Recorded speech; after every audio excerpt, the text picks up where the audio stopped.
and it asks you where. Oh, okay. I think what they did is made it now going automatically to the cloud. That's a great upgrade. And you only have to tell it you want it on your computer. Cool. All right. So let's get started. And here's the question. Starting again with you, Miss Chris. What's the book currently in your mind before we get into any of the information? What's the book you want to write right now? Tell us about it. Like what's your even your title if you have one? What's the book? It's about it's about like what I call the other me. Oh, the other me. Yeah, I suffer from really nasty depression, and I call that person the other me. Mm-hmm. Actually, depending on where I am. I'm listening. So the other me can be the non-depressed person, or it can be the depressed person, depending on which person I'm being at the moment. So unfortunately, when I can feel it coming, things it'll kind of check off in my mind. So I try to monitor that, and I've been living with it since I was just a kid. So as I grow older, I'm able to to recognize the signs more. Mm-hmm.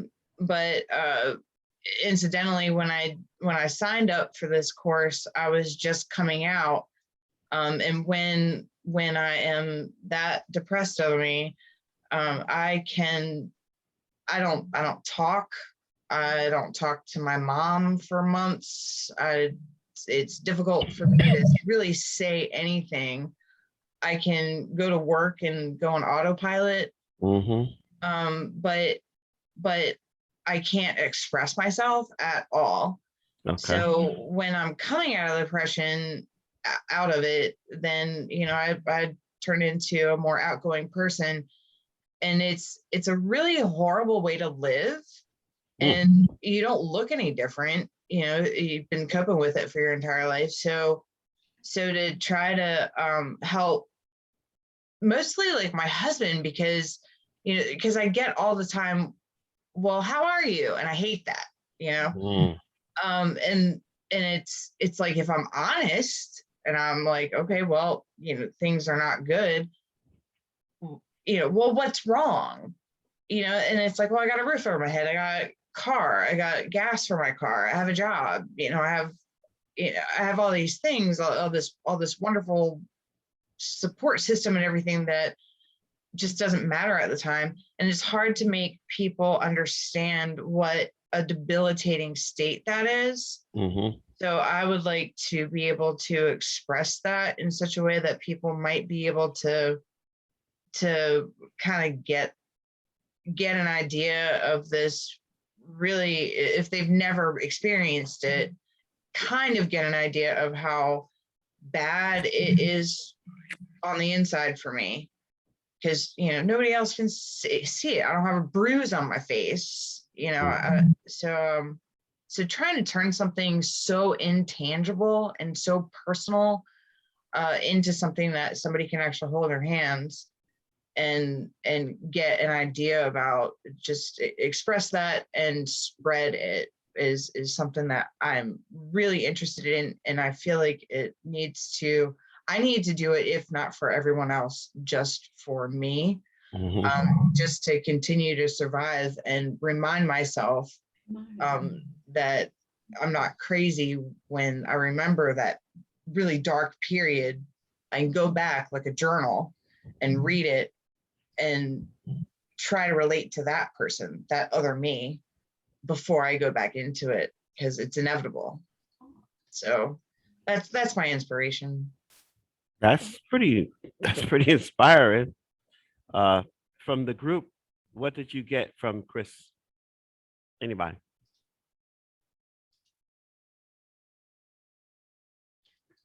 Oh, go ahead, Yvette. Oh, no, go for it. You know what? This is a weird comment, but what I admire about Chris, with that, what she just said, was that she was able to express herself without feeling any kind of way about it, and she just got everything out. But my problem is I feel like I don't want to bore people, so I cut off what I'm saying. And I think it's like a lack of confidence. So I look at Chris as having confidence enough to say whatever she needed to say. Awesome. And so my writing, it goes into the writing too. I don't want to bore people, so I don't so I want to write the memoir, but I don't want you to be bored. So Okay. my writing may be stifled because of that. So what Chris said, I just feel good about her being able to express herself. Awesome. Awesome. Do you think it's a book you would want to read? Yes, All definitely. right, great. Yvette, go ahead. Tell us what and why. Oh no, I just like your how you were vulnerable and how you express yourself and you actually recognize what you're going through. And because of that, I think that it can be relatable to a lot of people.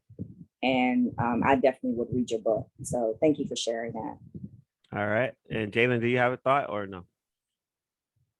You don't have to have a thought, I like to everybody, but say, I really want, if you do have a thought, we need to hear it. And I won't know if you have it if you don't like chime in. So go for it. This is throughout the entire class. When you have a thought, I want you to interrupt and say, hey, now be, mindful, but at the same time, I won't know what's going on if you don't say something. Okay.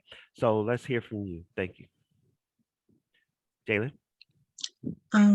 Chris, I think your story is something that is, I think it's important to tell stories like those. I think that other people who struggle with depression will appreciate a story like that. And I think it's amazing that you have the courage to be so vulnerable and to try to express all of that. So I would be interested in reading a story like that.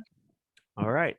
Thank you, everybody. Thank you so much, Jalen. So here's what you need to know about what you just experienced. Okay. Number one, Chris, this is similar to having a thought group, a mastermind group, where you're sitting in a room, you got a couple people together. You might even invite your counselor or whoever you go to for solace, might be, grandma or, Mr. So-and-so or whoever, right? Including your husband.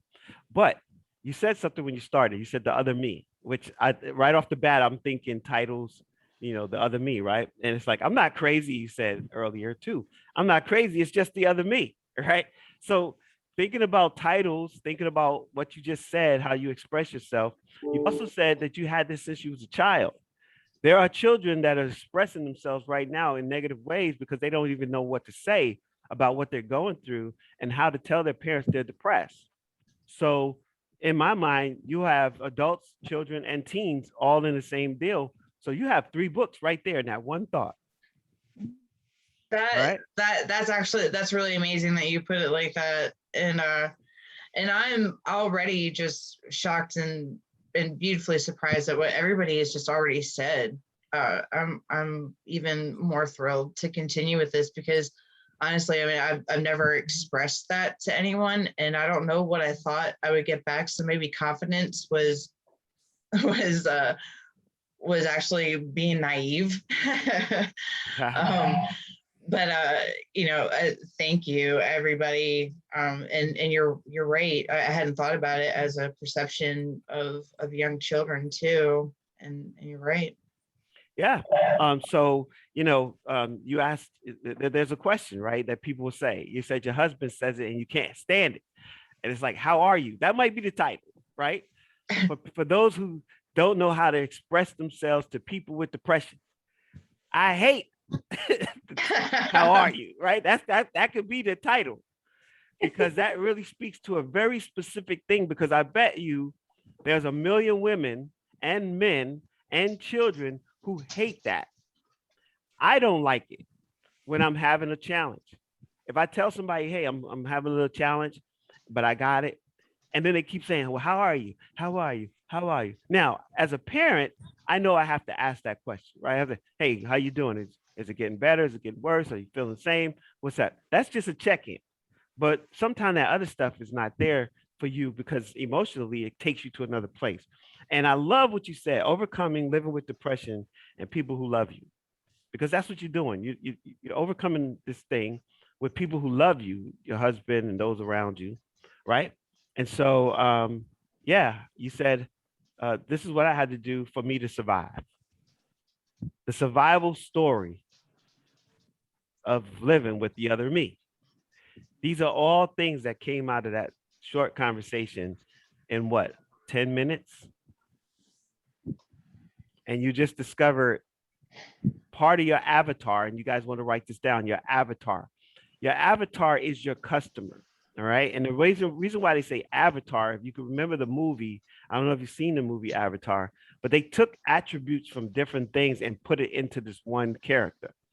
And that's what you can do. You can say, okay, this person is a female between the age of, say, 18. I don't know how old you are, Jalen, but I'm just going to just kind of ballpark it, younger than me. So, I don't see no gray hairs in there and everything. I don't see no stretch marks on your face. I see no crow's feet or nothing. So I'm thinking somewhere in the 18 to 25 range. I'll just say that, right? And then we got the middle age, right? And then we got the older dudes like me. And we're all saying to you, Chris, we are your customer, right? So now your avatar, you guys, your avatar, you got to say, who's the best person that I can direct my attention to with this story, with this book? Because you can't write a book for everybody. You might want to write that down. You don't write a book for everybody. You write the book for one person, and it's never you. Okay? You might write it for you, like I have to get it out for me, but you're not writing it to you unless that's your only purpose. And I did have somebody do that. I had a young lady that was in my class, a lady that was in my class. She's in her 70s. She felt like she's been going through a lot of health challenges. So she decided to write this story about slave ownership of her family because they were in Southern Maryland and they had a really good business and they're thriving and all this kind of stuff. And they're wealthy, but all that wealth that they have in their family was created off the backs of slaves. She's 4 generations removed from, 3 generations removed from it, but she decided that I want to write this book to get it out of my heart because she had this incongruency all her life about living luxury on the blood and sweat and tears and death of others. So she came to class and she was like, I'm writing this book and I'm putting it on the shelf and I'm going to have it on my bookshelf and it's going to be in my will. No one's going to be able to read it until I die. But I'm also going to have that when I die, it gets published out to the world because I want the world to know, but I can't do it while I'm still alive with my family. I thought that was pretty intriguing, but this is what she wanted to do. She came to CSM to do it. Okay. All right. Cool stuff. Who's next?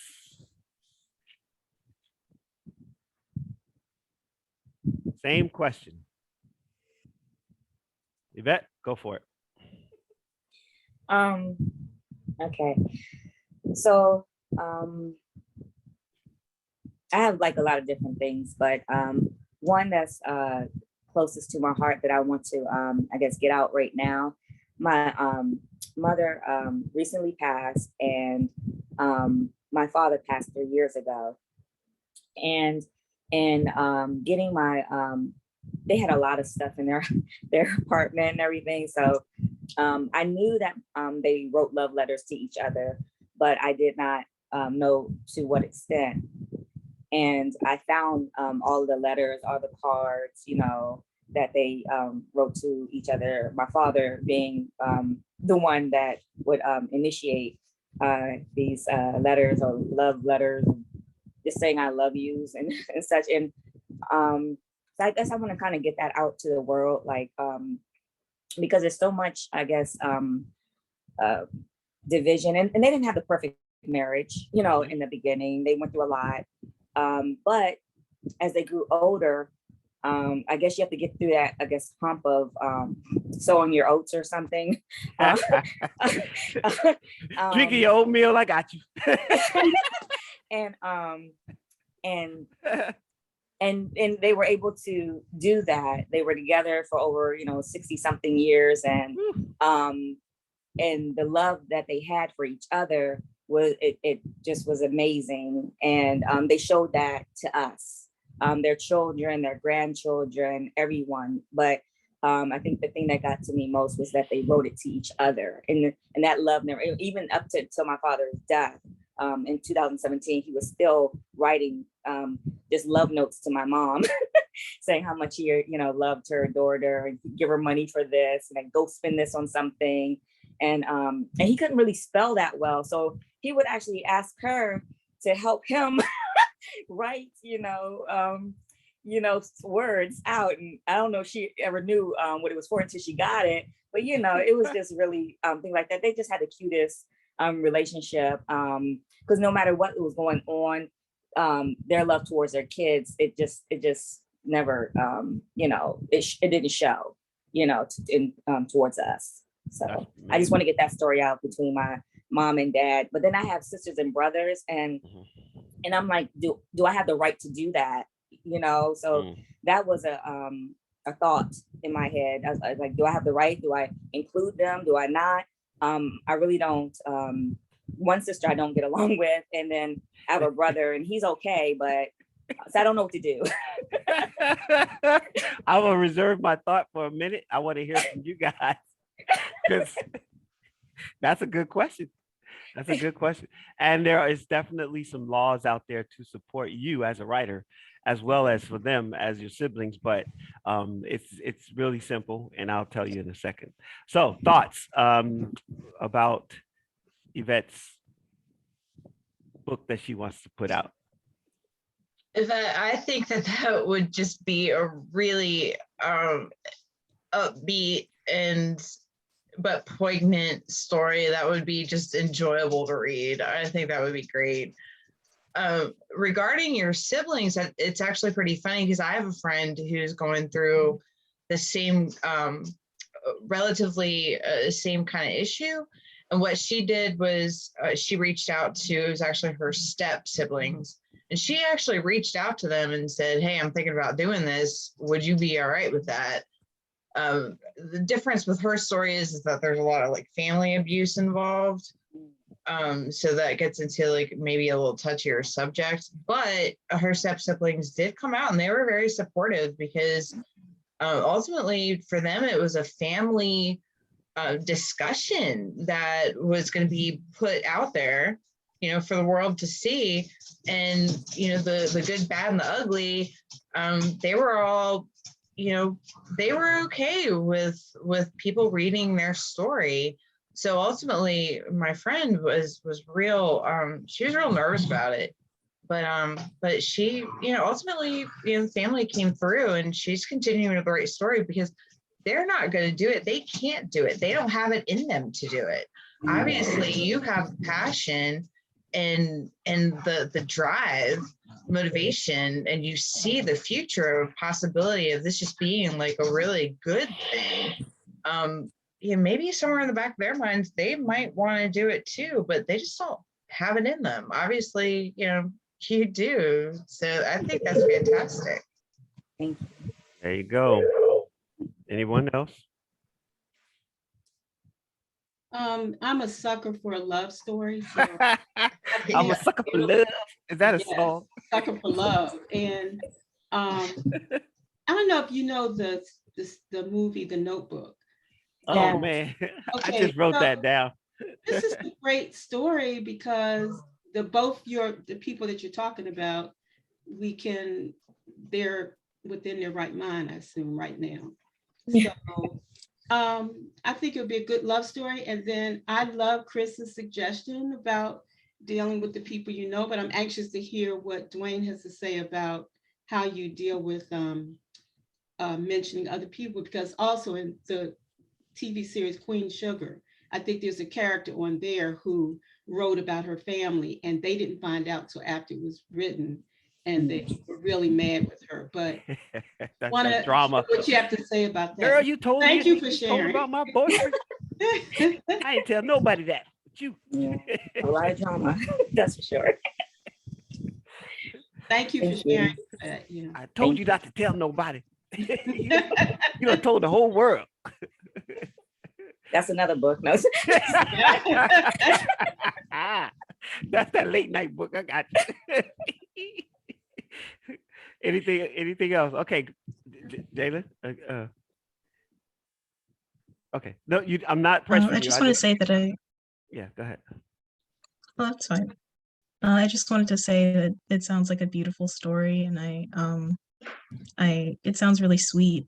And I've never really experienced someone close to me passing away, but I think it's great that you're still able to connect with them in that way. And by publishing their story, lots of people can connect with them and they still live on through those memories.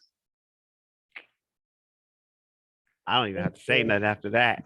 I like Live on through those memories. That is beautiful said, beautifully said, Jalen. So here's the thing: when you're running, when you want to speak, go ahead and unmute your thing. That way, I know you want to talk because I won't know, and that's why I prompt. And I don't like to have to prompt if I don't have to. So it's just a thing that I do. All right, but Yvette. Whew. Okay, you heard the Notebook. Prior to the Notebook, it was two other stories, right? And one of them was When Harry Met Sally. Mm. If you go back to that story, that's another one of those kind of love stories that transition time. You could watch it today and still feel the same way you watched it 30 years ago. Billy Crystal and Meg Ryan. But the Notebook, totally awesome. Here's the words that Chris used: upbeat and poignant. Like, where do you see those words, right? You see those words on a movie. So in my mind, I already hear and see this as a really cool book, love letters from my parents or whatever, love for each other, out of this world. Love notes. That's an actual full song by this guy who plays violin. He's a violinist. If you ever look it up, I can't think of his name right off the top right now, but it's a violinist that does this thing called Love Notes. Really cool song. And then this idea that he couldn't spell, but he would ask her. I think that would be such a cool, juicy part of the chapter, right? I mean, I could feel it. You could see it. They felt it. Everybody said, I love the word sweet story that Jalen just said. That's important, right?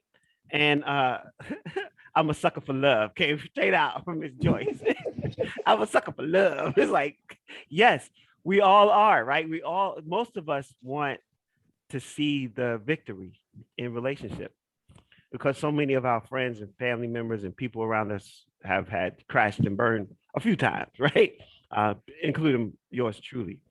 But this idea of setting stuff up, and I had the help of, I had the also honor of helping a friend discover all these books that were unfinished by her dad when he passed. They had a box of stuff in it, and she was like, I never went through it. I don't know. Could you come over and help me? And I said, because she said, I know there's a story in here somewhere. And so I went to her house and actually unveiled all these books. Now he had handwritten at least 7 or 8 books, but never finished one of them. And he died, Dr. Brown. He was actually an adjunct professor in New York. And his daughter, Valerie, was like, she's an ambassador to the United States for the Department of Agriculture. And she called me. She's like, hey, what do you think? And I was like, well, let me see. And I was able to collect all this stuff. And you're talking about a memoir, Miss Joyce. And that's what we were able to create, a memoir in honor of her father. And so where she's at on it, she had a deployment to Dubai, so she hasn't finished it, but the structure of it is done. And what was interesting is, as we were finding stuff about her dad, a book that her mom wrote, a children's story, popped out of there.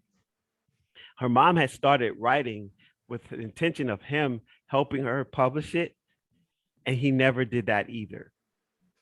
So she had this whole book finished. And I think she was probably, I don't want to upstage my husband.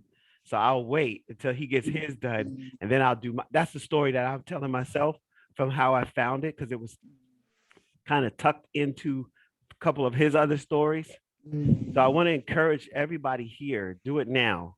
Number one, Yvette, the story that you're talking about, it's a now story, right?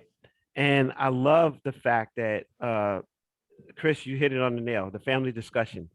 That's all you got to have. By law, you are covered because you're not telling a lie. All right. Whenever you tell a story that's autobiographical and it's you who tells the story, there is a law out there that supports you as a writer as long as you attempted to get their permission. Now, from family members, you don't have to have a DNR. You don't have to have any kind of disclosure agreement. All you need to say to them is, hey, I'm writing this story. Here's what I want to do. What do you guys think? Now, I will say it's really cool to have a family discussion, though. And you can do it on Zoom. Call everybody together, record it, and say, hey, da, da, da, da. You might get one person say, man, blah, blah, blah, blah. But I agree with Chris also. There's people who want to do it, but they don't know how. Or they don't have the capacity to do it because they got this, this, this, and this, and this. All right. And so let that happen. And then the other thing is people will not agree until you do it. I mean, they'll agree until you do it. And then they're like, oh, wait, can we get paid? And that would be my sister. So, so keep that in perspective, because no, you cannot. You don't get a time. I'm doing the work. I get paid. Now, if I want to, I'll set up a family trust in the name of mom and dad, and I'll put the money in the trust and let the trust do what it's doing. And maybe that trust will now send the grandkids or the great grandkids to college or help them start a business. Yvette, you will determine that. Now, of course, if it gets ugly, you're going to have to bring a lawyer into the situation, but copyright laws and things of this nature is in your favor on that. And, I would just stick to the fact that as long as it's the truth, and it's the truth as well as you can tell it and as well as you can know it. You're not like making up no major story. And they're like, that's not true. I was there, blah, blah, blah. You're lying. It's like your story against their story, that kind of junk. But I would just kind of try to mitigate that by like, listen, here's the deal. I'm about to do this, da, da, da, da, blah, blah, blah. And if it comes down to like a conversation around money, real quickly, you could say, okay, well, then let me get an investment because it's going to cost me $13,000 to do this project. Let me get $5,000 from you. Oh, girl, I can't give you no $5,000. Okay, well, cool. I'll holler at you.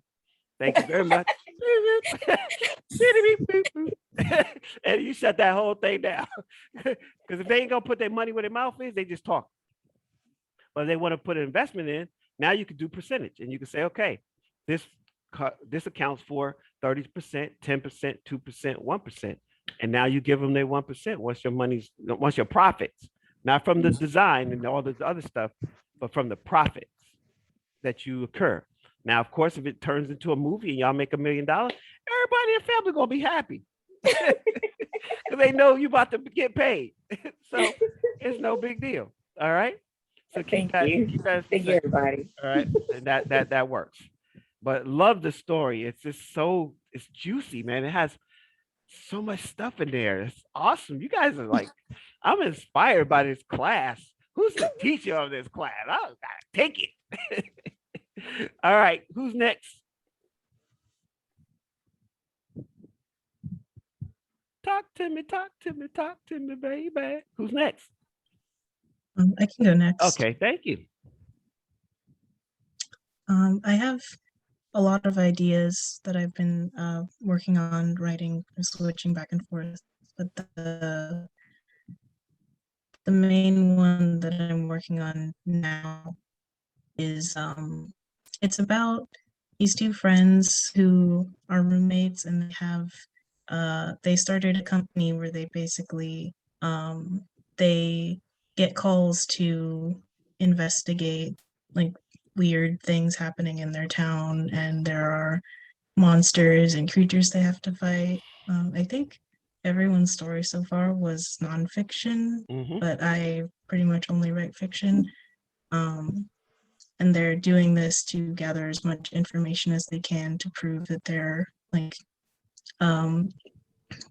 sorry, I'm doing a bad job of explaining this, but they are part of this competition that is about like the pursuit of knowledge, and there's a scientist that they're trying to impress so that they can get his help in solving a mystery about this sickness that one of the main characters has that they know nothing about, Mm, and they become better friends along the way. sounds like America.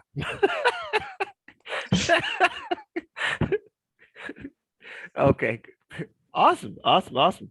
All right. Yes, you are the first one that said that you're going to do a fictional character or a fictional book. I put fiction fantasy. So let's hear from the group.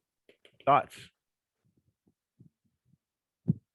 Well, I do look at movies like that, or have I read a book? No, I don't know if I read a book, but I do look at the movies, the shows that come on TV. So that's something I would definitely be interested in. I would like to know how, it plays out. So it intrigues me at the moment. And I just like to know like the dynamics of the friends and, and how they would go about it. So it just leaves me wanting to know more, I would say. Cool. Personally, I think it's great. I love fiction novels. It's a great way to escape, and the way that you're developing your characters and their relationship with each other is important for for me when I'm actually reading the book. Having that mental, I guess, mental movie going on. So it's nice to actually be able to read and visualize without being constricted by what the movie makers want you to see. I want to have an idea of what you want me to see, and so whatever kind of writing you put in there to kind of stimulate whatever is going on in my imagination, I look forward to. So I think that's great. I think that's probably even a little bit more challenging than for me writing and about my own experience. You are going to write about someone you've never met before. You're going to define multiple people to express to people that you've never even met before. So talk about an imaginary space. So I think that's very cool. I think that's pretty exciting in your head. I hope you have dreams about it that kind of help you even better form just subconsciously who you believe these characters are. I think that's awesome. Awesome. Love it. Joyce? Yeah, I think there's so many possibilities with that story that it could turn into a definite page turner, because you're trying to figure out their illness and how they're going to solve this mystery. So I think it would be a lot of possibility there. All right. Thank you. Thank you. Okay. And I just want to say that everybody, I love a good mystery, seriously. So that's why I love what you said, because I love mysteries. So however you can develop it, I'll be interested in reading it. Awesome. Awesome. All right. So really cool. Here's the thing. Your imagination. You said this in the beginning of the intro. This is a class where you could be creative, right? You could just take it anywhere. And when you talk about, defining multiple people and multiple characters, one of the things that comes to mind is this part right here. This is Zoya. This is the second part, because what happened with Woman in the Wall, this is a mystery, all right? When Roxanne Rich, when Asha did this book, it birthed this book. So she created now a series, and she's taken what was happening here and had to expand it here. And both of these books are, I think this is 120 pages, 102 pages, 102 pages. Okay. Real nice, easy reads, but awesome. And these are fictional characters. Never happened. Right. But this book here, she had not expanded on the character of the woman in the wall. People were so intrigued with who's the woman in the wall that she had to write Zoya and give her a character and expand it. So when you write it, think about this. Goosebumps, right? It's a series, it's a TV, it's a movie, it's everything. Nickelodeon took it to the next level from taking it from the story. Diary of a Wimpy Kid, another one of those stories that somebody took a conglomeration of what wimpy kids go through and created this character, and now you got all this stuff. Think about Author in PBS specials. Hey, it's a wonderful time today, right? That guy, he has a friend who has a wild imagination. Craig from the Creek. Craig from the Creek. These kids come together and then they create a whole new world just hanging out with like tree stumps. They become like monsters and all this kind of stuff. So it's awesome, Jalen, that you're able to have that creative thought process to take these characters, give them life, and then also give them a backstory. Where did they come from? How did they show up? Who are they? Right? Their parents, their friends, their world. Where do they live? Under a rock? You know, um, all kind of stuff. And so I hear so much, and I heard children's books in there. I heard again a movie, or a instead of writing just a book, maybe you might write a screenplay and then submit that screenplay to, right now, this is the craziest thing. Television is over. People don't know it yet, but regular TV, people are not watching regular TV. They're watching YouTube, Instagram, TikTok, and all these apps. I currently got cable. Now, I had to get cable when I moved into this new place because that's what they have here. I wanted the internet, right? And that's why I got it. But on my TV, I hardly watch TV. I watch the apps, HBO Max, this and this and that, blah, blah, blah, blah. And what people are doing now is creating content for all those daggone channels. So think about all the content, you guys, whether it's your story about overcoming depression, there is now a way for you to start your own TV show, Chris, right? Whether it's, talking about this relationship, there's a way for you to now find a screenwriter to help write, or ghostwriters to write your actual movie, Yvette. Memoirs are now like all over the place in all these different spaces and places, PBS specials and etc. Joyce. So you got a huge group of people waiting, and Jalen, the world is waiting for you because you've been hiding, and it's time to come out. It's time to express yourself even bigger than you have. I love your wording. You've been giving expressions to other people. I want to honor you right now with how you've been expressing to others. Now I want to express to you, because these words that you use are very descriptive. So I can hear your imagination already. And so I want to, you said you had a lot of ideas, and, you talk about monsters and two friends and roommates and investigative, there's so much juice in that because of like, what do they do? How do they do? Where'd the monster come from? Right. When you think about Marvel, they always have that one, story about their origin. You could do a whole book just on the origin of your character. So I also see a major series. And let me say this, the number one books that are selling right now are children's books, just so everybody knows that. And it's because parents don't know, like, they're like, a lot of them, because of COVID, were at home and they were like, what can I do with my child? Here, let's get them to do this. To the point that a friend of mine was like, Dwayne, you should teach this class to kids. So I'm now teaching this class starting next week on OutSchool, which I had never even thought about it. All right. And I got, I kind of changed it a little bit for kids, and I do a little funny stuff and all that. But fiction and fantasy, number one books, kids' books, and they're selling like hotcakes. And here's the thing about a kid's book. When you write a kid's book, you don't need a whole bunch of words. This right here is Scholastic Children's Press. book about Michael Jordan, right?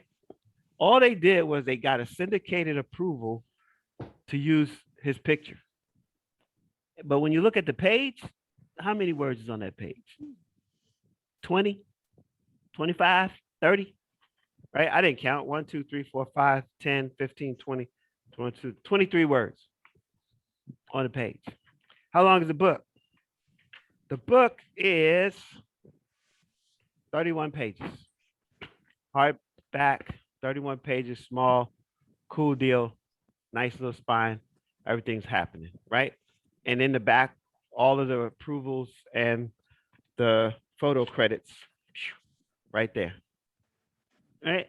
Some stuff you had to get approval for, some stuff you don't. If it's in public domain, you don't need approval. All right. If it's in public domain, you might want to write that down. You don't need approval. If it's not in public domain, it's copywritten, then you just got to send a letter to whoever the owner of the copyright is to get permission. And you'll see this in a lot of books. Permission from blah, blah, blah, blah. And this just says photo credits, and it just says photo credits, copyright, AP, Wild World Photos. So they went to AP because AP is the news, right? And the news put these pictures all over the place. So they're like, listen, I'll go to one source, I can get 20 pictures. Sometimes you can go to Getty Images, and you buy them. And they'll say creative rights and, whatever rights, they'll tell you what it is, and you can get publishing rights so that you can put it in a book and get paid without having to do too much royalties. Because the issue about photos and copyright is if you use an image or anything that is copywritten, doesn't have to be a photo. It could be somebody's, signature. It could be a number of different things. And they say to you, hey, you're using my stuff. They'll send you what's called a cease and desist letter. Once they send you that letter, you have to take it out of everything and anything that you created.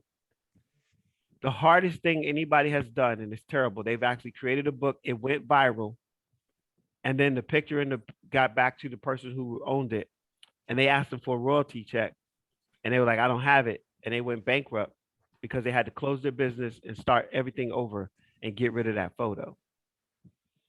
So do the work up front, or go to places that are free, which I'm going to give you those links and tell you about that as we go forward, and make sure that you do your homework.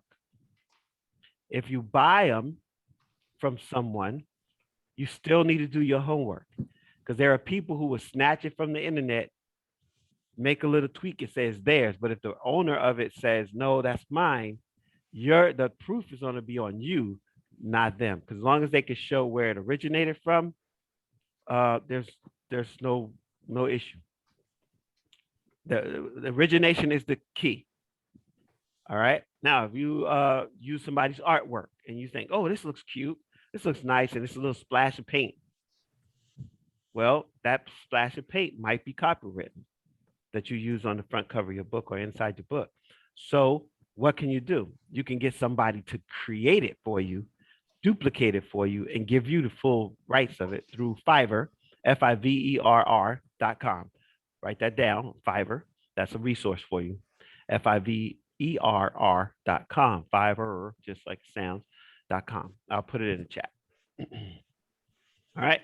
So these things are very, very important. They matter. And we'll go into more details about all that stuff as we move forward. All right. So I have a question. We need a bio break. 5 minutes or 7 minutes? All for 5, raise your hand. 7? Okay, cool. We're going with 8 because it's 10:22 according to my clock. So 10:30, let's come on back. All right. I love it that y'all all laugh. Okay. All right. Okay, so here's the story of a lovely lady. All right, so a couple things. You might write a little tiny book like this. Right? No spine involved, just a quick little hookup. Nice little living in heaven's blessings. This was sold for $1.50. right? But it still has all the stuff on it. ISBN, publishing information, information about the author, all that stuff. It still has the same qualities, right? You're always going to have a cover. You're always going to have maybe a spine, depending on if it's a book or booklet. This is considered a booklet because it has staples or it has what's called stitching in the inside, right? And full cover, color outside. Nice. Also, probably can hear that. It's a heavy weight on the cover. Another type of book. This is actually a full press book. It has a spine. It has to have a spine in order to sell in a bookstore. Does not have to have a spine if you don't sell in a bookstore. That's why you see a lot of ebooks and books online because they do not have to have all the stuff, right? But if you sell it in a store, it has to have all three, actually 5 areas. It has the front cover, the back cover, the spine, the front internal book cover, and the back internal book cover. Now, a lot of times you'll see books covered with a book covering, right? And that is because it's called this jacket, dust jacket. The dust jacket protects it if it's a hardcover book in most cases, okay? So you can get your book done that way as well, all right? So you'll make that decision in advance and you'll see what I mean when I go through the types of platforms you can use. But again, little tiny pocket book. You can make pocket books like this. This has what, 50 pages, I think? 40, 45, 45, 6, 7, 8, 50 pages, right? Because that was the minimum. And sometimes you'll see empty blank pages because in order to get to the count, they need to have blank pages sometime, right? This one, making presentation, a beautiful book. And this is a great example where you have the jacket, but it's actually part of the book cover. It's an extended jacket, all right? So it gives you the front cover, the spine, the back cover, and then when you open it, it gives you front flap, back flap. Now, you can't get that done just by general stuff with Amazon, but there's another company that would do it just like this, and you just have to work with that. And this is full color. And anytime you do full color, it's going to be twice as much. Just know that it's very, very expensive, but it all depends on what you want to sell, right? You can do this book in high resolution gray scale and get almost the same effect, but in some cases, without the color, it just doesn't pop like people want. And they're willing to do so because they said, hey, I'm willing to do so. And they still sold this book for how much? $24.95. No, $24.49. $24 for this little tiny book. But it's full, jam-packed with all kinds, making presentations, writing a presentation, how to do your slides, producing yourself, all that kind of cool stuff, right? Here's another type of book you might get. These are really cool. Square book, right? And this is the walkthetalk.com books. They talk about being, 1 degree above everybody else. And so at 211 degrees, water is hot. At 212, it becomes steam. It boils. Excuse me. But boiling water becomes steam. So if you had a steam engine and it only got to 211, the steam engine will stay on the track, won't move a bit. But as soon as that 1% of increase happens, boom, it takes off. Same thing with you. Some of you only need that 1% of change that will just revolutionize your life, right? So think about that. You have inside also is book design. You see around the edges, they got the little lines and little numbers up there and all that kind of cool stuff. All right. So sometimes you might be looking at how much am I going to, somebody's going to charge me to help me design it. Inside the book, this is called the bleed area, right? And because of how they make books in bulk, and then they cut them to fit these dimensions. If your writing goes all the way in here, when you get it folded and whatnot, there's an opportunity for you to lose some of your writing. So you have to make sure you have it at the right dimensions. And I'll show you those dimensions in a template. And that's why some people have a problem, because they can't figure it out and they try to do it on their own instead of getting the professionals who do this for a living. And that's what I'm going to encourage you to do. I'm going to show you again, Fiverr is a great place to start on a lower budget. If you have a higher budget, then there's other places that you can do this with. All right. But I want to remind you that this is just the way some books are made. All right. And it's really cool. But you can take advantage of this. Now, this particular spine is done in a way that was also called bleed. When the picture goes all the way into the crease, it's bleed. It means like, hey, we're going to bleed into the edges.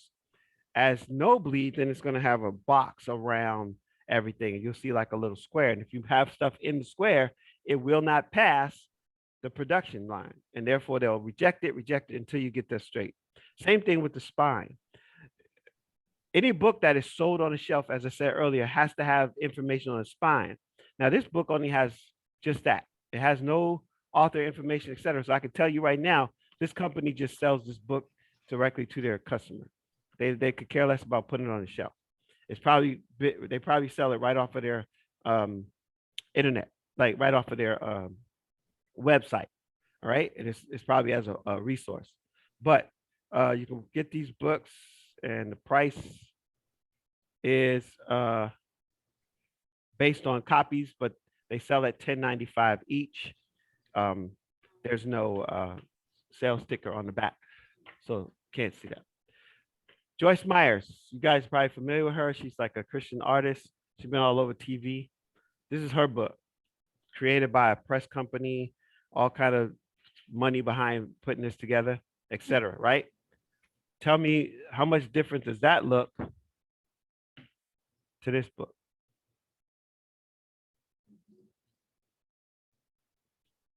Can you tell? I mean, this is the only difference here is this a matte finish.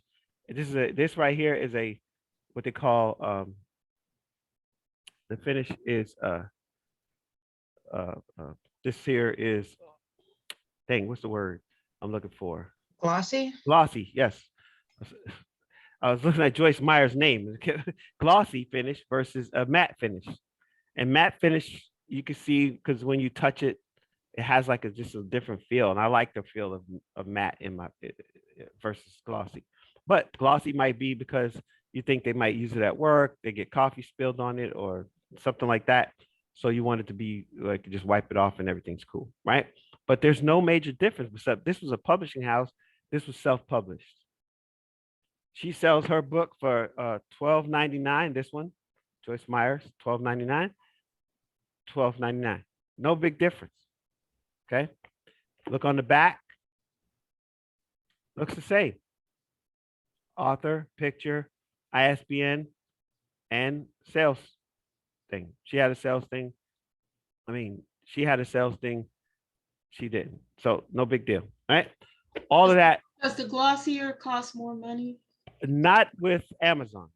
Okay. You make that decision in the beginning. But what most companies, yes, it does make a difference and it will cost more. I'm going to show you other platforms, and pricing is all based on how many pages and what you do to the inside of the book, mainly.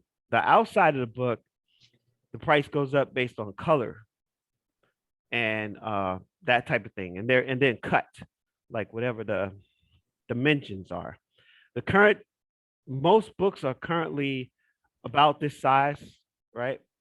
Which is 6x9 or 5x8. All right. If you're doing that kind of take it with you book. Then there's all the other things like table books, they're larger because usually they have a lot of photos, they call them coffee table books, that type of thing. Over in La Plata, Pastor Hilson, he's a preacher who does like all these series, right?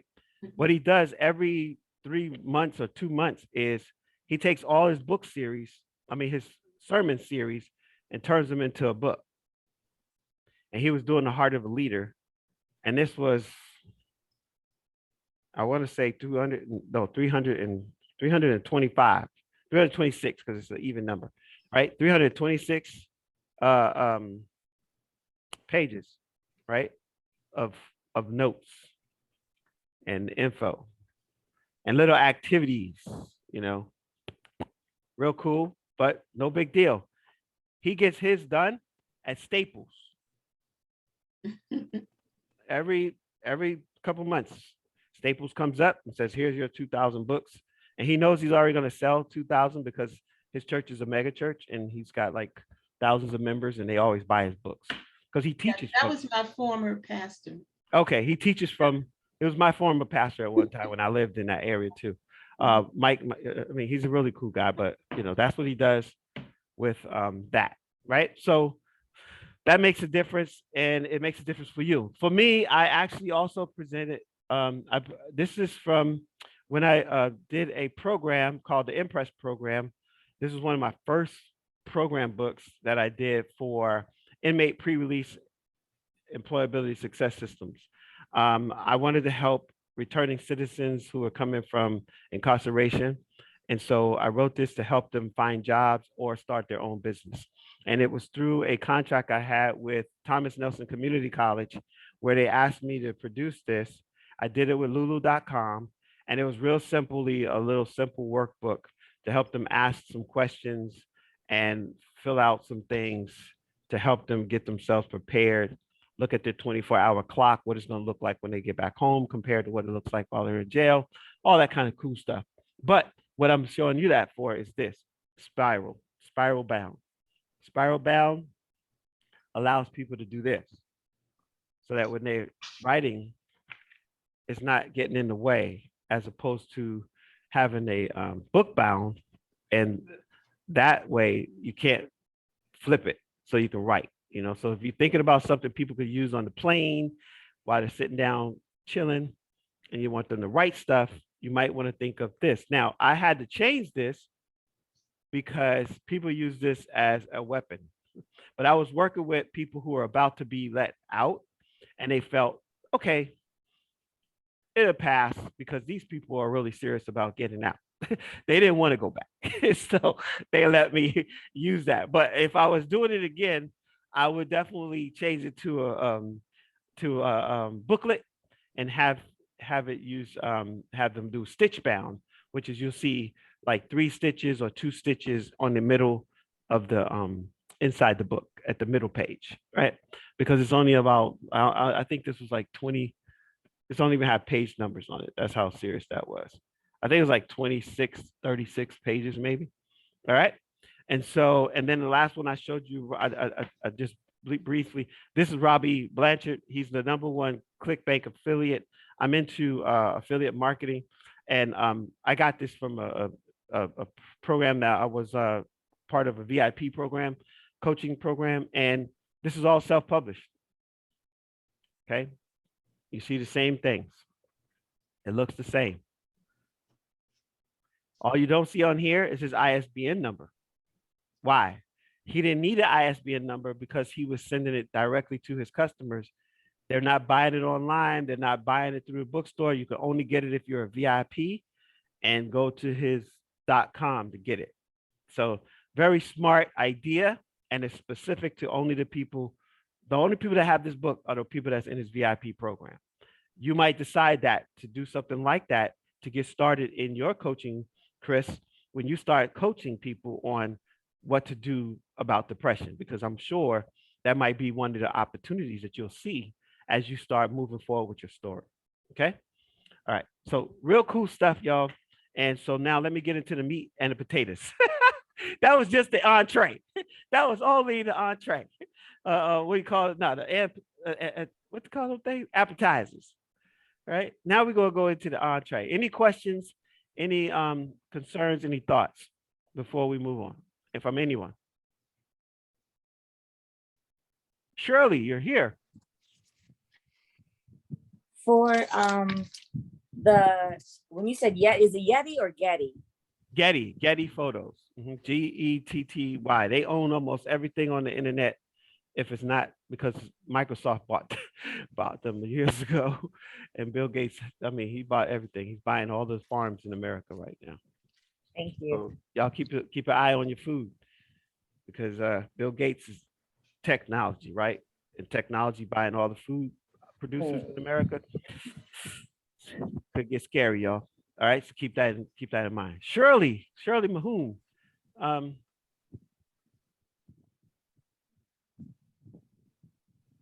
Could you unmute and let us see your face?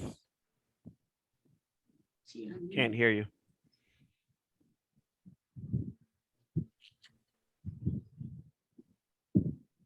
For some reason, your video is not working. Shirley?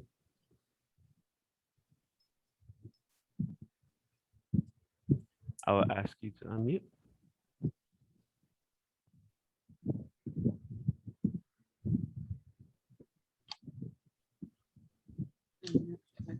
Hello? Yes. Okay, I can Okay. hear you. Is something wrong with your camera? You know what? I can't even answer the question. This is my husband's computer. I came off of mine. But anyway, Oh. can I comment on just a little bit on what I've heard the first hour from each person? I really enjoyed what I listened to from them, and I'm enjoying you, Mr. Ross. And I'm learning a little bit. I have had a desire to write for many years. I have written two, I would say two books, but I have not had them published yet. And it's because of other engagements and working and also finances. But since this class came about, I said, well, I want to see what I can learn from it and everything. And I really, it's what people are saying, it's really helping me out. And I really like that. And I like what you're saying, Mr. Ross, and it's really helping me out a lot and everything. So, but that's what I wanted to make comments on. And I've been taking a lot of notes on what you've been telling us and everything, and, concerning the books and all. And I'm just going to see what I can do from there after this class is over. Okay. And so you said you're on your husband's computer? What did you say about your husband? Oh, it's his computer. Okay. No problem. All right. So there's no video, you saying? I don't know How to he's do it? not here. He's at a conference himself. So Okay. I don't know, but I am listening and, taking notes and everything. And hopefully next week I'll be able to, you guys can see me again. No problem. No problem. Did you hear the change of the time from 8:30 instead of 9? To 12:30. Yes, 8:30 to 12:30. Yes, I Okay, so got you heard that. that too. All right, cool. All right, so just want to make sure I don't overlook you because I had it set where I could not see people who didn't have their video. And then when I Yes. changed it, then your name came up. So at Yes. first I had it with only those that would show their video because it's required to get started. It's not required to stay on, but definitely I want to hear your voice and see your face just as if we was in the classroom. So you probably heard that as well. Yes, Okay, I great. did. All right, no problem. I thought you missed the class. I had you down as absent, but I'll go ahead and tell the teacher that you made it. Yeah, I've been on since when I I switched know over. if you heard certain things, I know exactly how long you've been able to be here. Well, So, I've been on since 9:15 to Yeah. his computer. right, I got you. I'm trusting you, and as long as I have your name on the list, because if you wasn't on the list, I'd be kicked you out the class already. Yes. All right, I'm enjoying myself. no problem. Okay, so cool. Well, I do expect you to chime in. Definitely. Now I can see your name, so I could definitely call upon you as well. But Yes. this is interactive. This is engaging, and then you can go off video while something is else being presented or whatever. But when I ask you questions or ask you to share, and we said this is a safe space for even feedback, we want to make sure that everyone gets an opportunity. And if I don't hear from you, then I will keep going. But if I hear from you, I will stop and allow for the comments because this is how we're going to all work together and grow. Okay. Okay. All right. Yes. Cool. So this is what we don't know from you is what's your book project? the first one deals with actually a little bit of what Chris was talking about, depression, but this, I wrote it in first person. This guy that's telling the story about his life, about how he started, how people viewed him as a bit awkward, and it's a fictional story, and viewed him as awkward, and didn't feel like he was just going to make it through life and everything. It's basically a story that this guy overcome a lot of obstacles in his life, and so that's. But the book is called Beyond the Golden Field. That's what it's called. Beyond the what? Beyond the Golden Field. Golden Field. Mhm. And is And this it's- a fiction or nonfiction? It's fiction. Okay, great. Anything I write is fiction. And can I also add that what I believe it was Yvette was talking about, love notes, something about parents writing or whatever. I thought that was beautiful. Everybody that said something, I thought it was beautiful. But I remember when I lost my mother, because my dad been gone a long time, but they were being divorced. But my siblings, because I come from a large family, and the younger ones of my siblings didn't really know or really weren't that much close to our mother, because I'm the third of 10 and they way down below. So anyway, after she passed, and to give them something, I just basically, it wasn't a book, it was like putting pages together, and just really basically just found old pictures that would connect with them about her. And so I just kind of put it together, wrote something about her and everything, because they really did not know a whole lot about their mom, because they were young, and when they got older, they went their separate ways or whatever. So they really didn't get to know her that well. But I wanted to put that together, but I think it was about 8 of them. I put it all together and put pictures to connect with our mother. You know, her pictures are old and everything, because they didn't have any of that. So they really enjoyed that. It wasn't an argument or anything. They really enjoyed it. They thought, wow, I didn't really know this about her. I really didn't know that, so they really enjoyed it. And I made about 8 copies for them, and sent it, mailed it out to them, and they really enjoyed it. But I enjoy doing that too.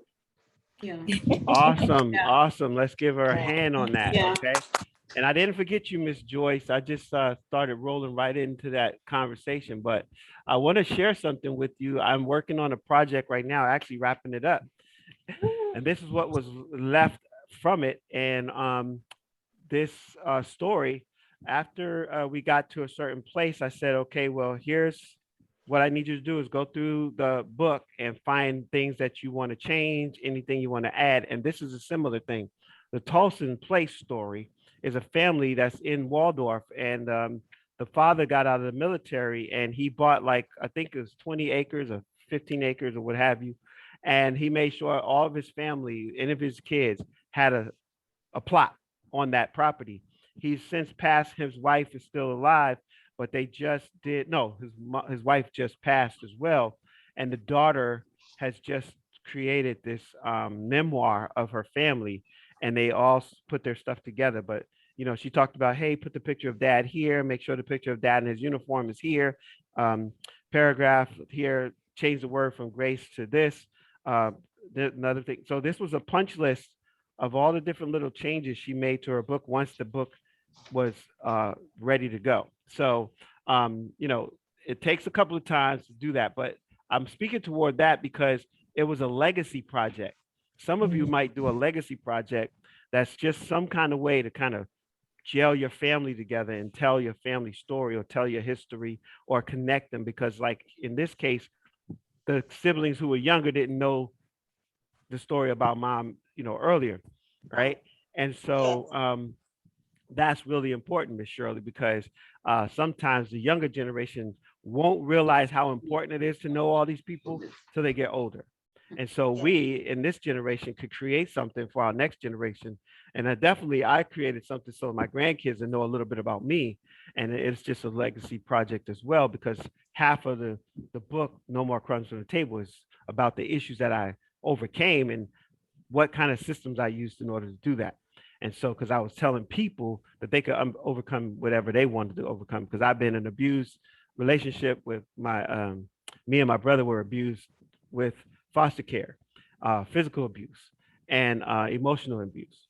And so I tell those stories in that book to help people, who understand that area, but also the fact that what happened to you doesn't have to define you. And what you've been through doesn't have to define you. So those kind of stories are great for families. So keep that in mind. Shirley, we're gonna we need to get to Miss Joyce so she could tell hers, and then that we'll go forward. But anybody have a comment for Miss Shirley before we go to our final story, Miss Joyce? No, I love the title that she gave, the golden, what was it, the golden? Beyond the Golden Field. Beyond the Golden Field. Love the title. Yeah. Thank you. Thank you. All right. And so any other comments? I, All I right, wanted to, Okay, go I'm sorry. ahead. I think it's going to be a great book, and also like the fact how you actually did the book for your family members. I think that's was very important, and I know they'll appreciate it.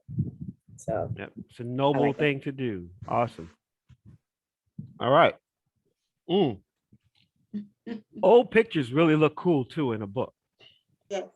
You can really hook that up. I'm working with a lady right now who is anti nationalism. She is the daughter of she's the actual physical daughter of the family line goes back to Jefferson Davis. And if you know the story of Jefferson Davis and his whole support of the slavery and all that kind of stuff. And actually she lives in Northern Virginia, and in her community, she's one of the only white females against the daughters of the Confederate. So you can imagine she goes through a lot. And she actually had her friend, they put a noose up telling her to get out the neighborhood when she moved there. And she's African American who's married to a white male. And so she is an advocate for, getting rid of Christian nationalism as it opposed to and supports white supremacy and stuff like this. And she contacted me through Erica Ward, who runs a women's organization in Hampton, Virginia. And she's like, hey, I got to tell this story. She's in her late 60s, turning 70. And she's like, she's done all this research to get these stories out. So I know how important it is to get stories that actually impact at least your own family and help your family see your perspective. And in this particular thing, she's doing a historical documentation memoir where she's actually gone to the archives, pulled out the names, got the obituaries. One of the interesting stories that she tells is how her great uncle owned a slave family, and part of the release to be free was they could not stay married. He told them, if you get married, we will destroy you. And he ran off to anyway marry his female companion in Baltimore. And when they discovered that he was in Baltimore, they sent a police unit out. Back then, that's what the police did, to go get him. And she tells the story about how the family had to hide him and keep him from getting murdered because he was just in love with his female companion. So cool stories that people have. And I always say truth is way more interesting sometimes than even fiction, because the way people have to exist. All right, so let's hear the last one. Miss Joyce. Okay. Mine is a memoir, and it really could be in the self-help category. The title so far is I'm Not Perfect, and That's Not Okay, with the word not crossed out. And I wanted to do this because I feel there's a pressure in society to be the perfect size, the perfect age, the perfect look or mentality. And I have a lot of family members where there's a lot of judgment directed towards them based on their perceived imperfections. And so I thought writing how I overcame many challenges would be helpful to family members. So that's pretty much it. Also, because I think I'm probably the oldest person in the group. When I get older, just like the notebook, I'd like to be able to read what I've written and reflect upon it, appreciate it. And that's another purpose of my memoir. All right. So it's like it's like a historical representation of. I also your want past. to add, there's been people in my family who have, just like you, they have gone through physical abuse. And when children go through something, sometimes they internalize it and feel like this happened to me because there's something wrong with me. So that's another thing. Like, even with the depression, with what Chris is talking about, she could, people could feel like, oh, because I'm dealing with depression, there's something wrong with me. I'm not perfect like people expect. And so I'd like people to overcome that. Yep. And Michael Williams, he just passed. He was the Mm-hmm. actor in The Wire. And he talked about being physically abused when he was young. And he said that, like, also I'm noticing, like, in churches, where churches don't accept homosexual people, or Mm-hmm. he was saying that people need a space so that they can come out, so that they're not in hiding and go on to continue the things they're doing. So you need a space that you can have, that you can feel, you can talk about it. So it's all about, for me, overcoming this feeling that you have to be perfect in society. Okay. Society's Child. Anybody remember that? Nobody knows Janice Ian. No. She also wrote 17. I learned the truth at 17. The life was made for beauty queens. And she tells the story about how life around her, society had decided that only beauty queens get the opportunities. Only beauty queens get engaged in invited to the parties and all this kind of stuff. Anybody who's not perfect or has a different kind of body style or whatever doesn't get the invitation. So it's pretty interesting. She called herself Ugly Duckling as an adult in the 70s. And if you ever get a chance to check that out, it's pretty cool. All right, comments for Joyce. I would like to say to Joyce is that I think when you said that as you get older, you think you're the oldest one in the group, but I don't think so, because I mean, by looking at all of y'all, I'm the oldest. No, but anyway.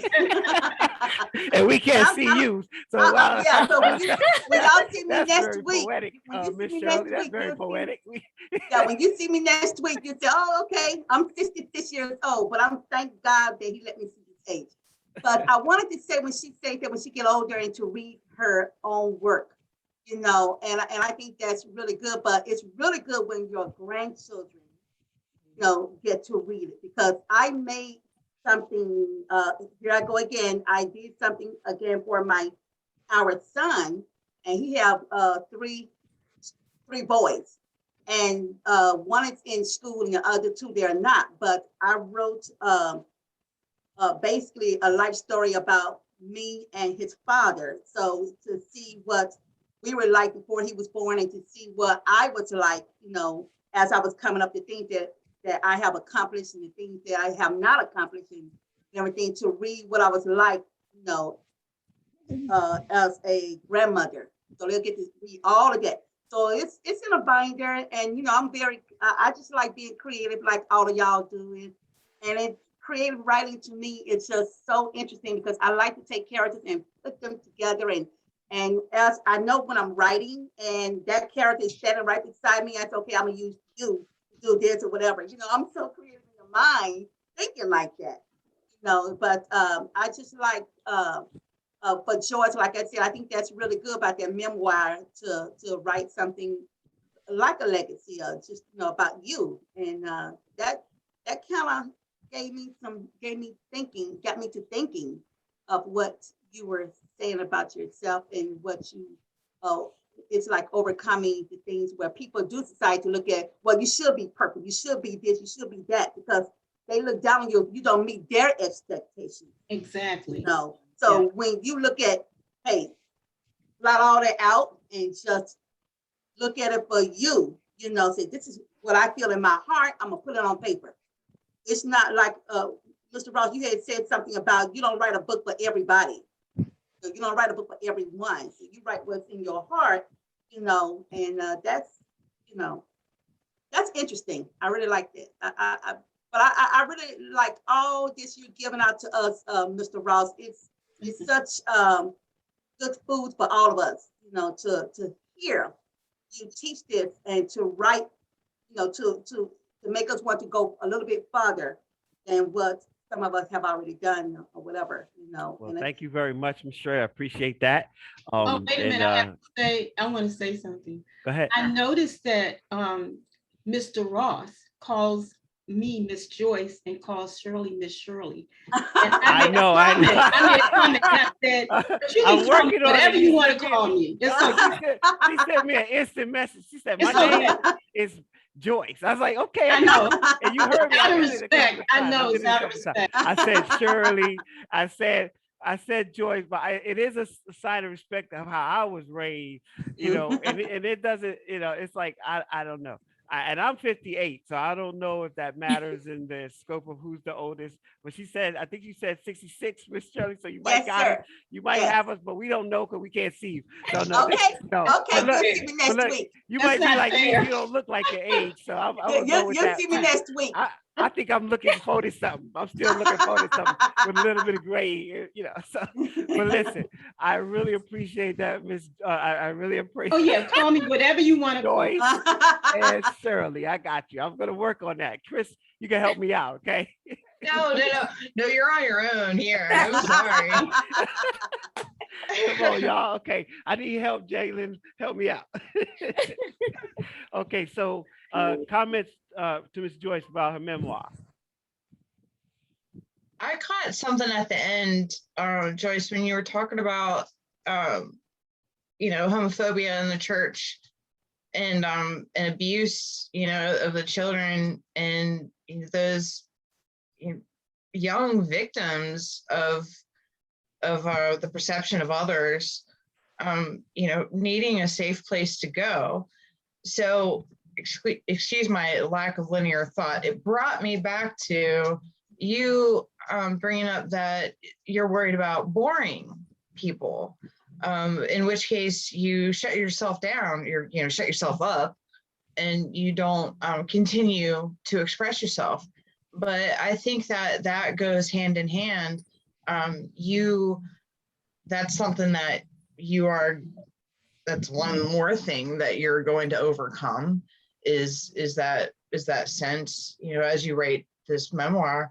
And with that too, I can see you providing a safe space in the mind when people who are having, you know, who are also victims of other people's perception, when they read your book and they read your words, and maybe you get a little wordy and maybe you go on, but everybody does that in their head anyway. So, you know, by you shutting yourself up, that's cutting off a safe space that you can provide for others, which is what it sounds like, you know, which is what I got out of the end of what you were saying, which I think is phenomenal. You know, that's by reading your memoir, people can find an area of where they're not being judged. On the other spectrum, they're actually being vindicated, that the way that they feel persecuted for something that isn't fair and isn't their fault, and they're not alone, and they have a lot of words from you that that make them more confident in that thought in their own head. I think that could be a really awesome one of the outcomes of your memoir. Yeah, thank you, Chris. You know where it comes from. My daughter came out that she was bi, and my thought there was that even in the church where it's so judgmental about the homosexual, I would rather she be alive and here for me to love her. Even though I have thoughts about that, I just would want her, I wouldn't want her to take her life. And I hate to hear that story of anybody taking their life because they were judged that way. Yeah, I got that gives me goosebumps because my girlfriend, she actually is one of the top doctors of theology in reference to this idea of separation of church and state, but she's a proponent of safe spaces for all people and inclusion of all in the church. And that's one of the most segregated places in America. Yeah. And it's one of the most detrimental to the health and human dignity and humanity because of how we're taught about sexuality and homosexuality and the acceptance of non-acceptance, etc. Love is supposed to be the principal thing. And so how do you have love and judgment in the same voice? And so she separates those two and has these discussions. She's actually getting ready to have an event that is going to bring people together to talk about that in a more inclusive context. Because if you notice, some churches are still very separate when it comes to accepting or not accepting and letting God be the judge and not man, right? Love and not preach down to people because of it in the church. And so, and I love the fact that you said this, Ms. Joyce, that, you know, this idea of embracing your daughter because she made a choice. For me, it was my cousin. I had to make a decision, like, where do I stand on this? And when my cousin shared to her family, like, she came out to the family, it was like, how do I still love you? And now, how do I even look at this issue? And now I stand next to the LGBTQ plus community to support the fact that they get to choose for themselves. Right. And how I believe is not their issue. And it comes back to something that President Obama said, or actually it was Michelle Obama, when she said, who am I to tell you who to love and how to love them? And so they embrace it. There's a lot of stories on whether it should be legislated or not legislated. And that's a political thing, because a lot of stuff today is politicized. Police brutality, politicized. No one should be killed or murdered because somebody called and said, hey, this person is having a mental breakdown and they got a knife. And then the police show up knowing that this was a call for help. And then they murdered the person. They just killed somebody 3 days or 4 days. This week, they killed another person based on a phone call that said the person is out of their own self right now. They have a weapon. But they said, oh, he lunged at us and we had to murder him. And there's a system that supports that in America. And if we go back, almost every single one of these situations, which was, you know, happened with George Floyd, he was unarmed. He was passing a possible $20 bill, and he lost his life for that.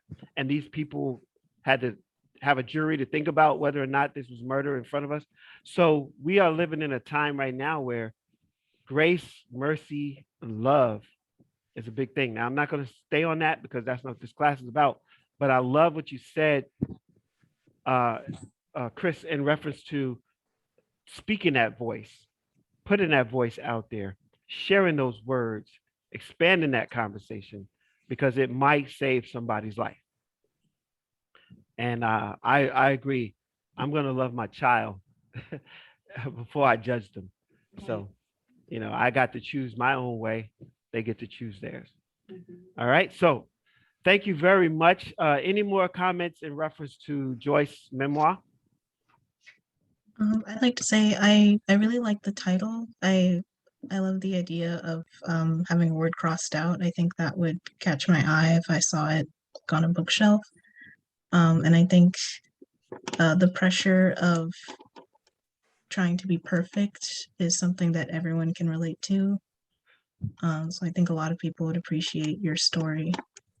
And also, as a member of the LGBTQ plus community, I appreciate that you're acknowledging those issues. Awesome.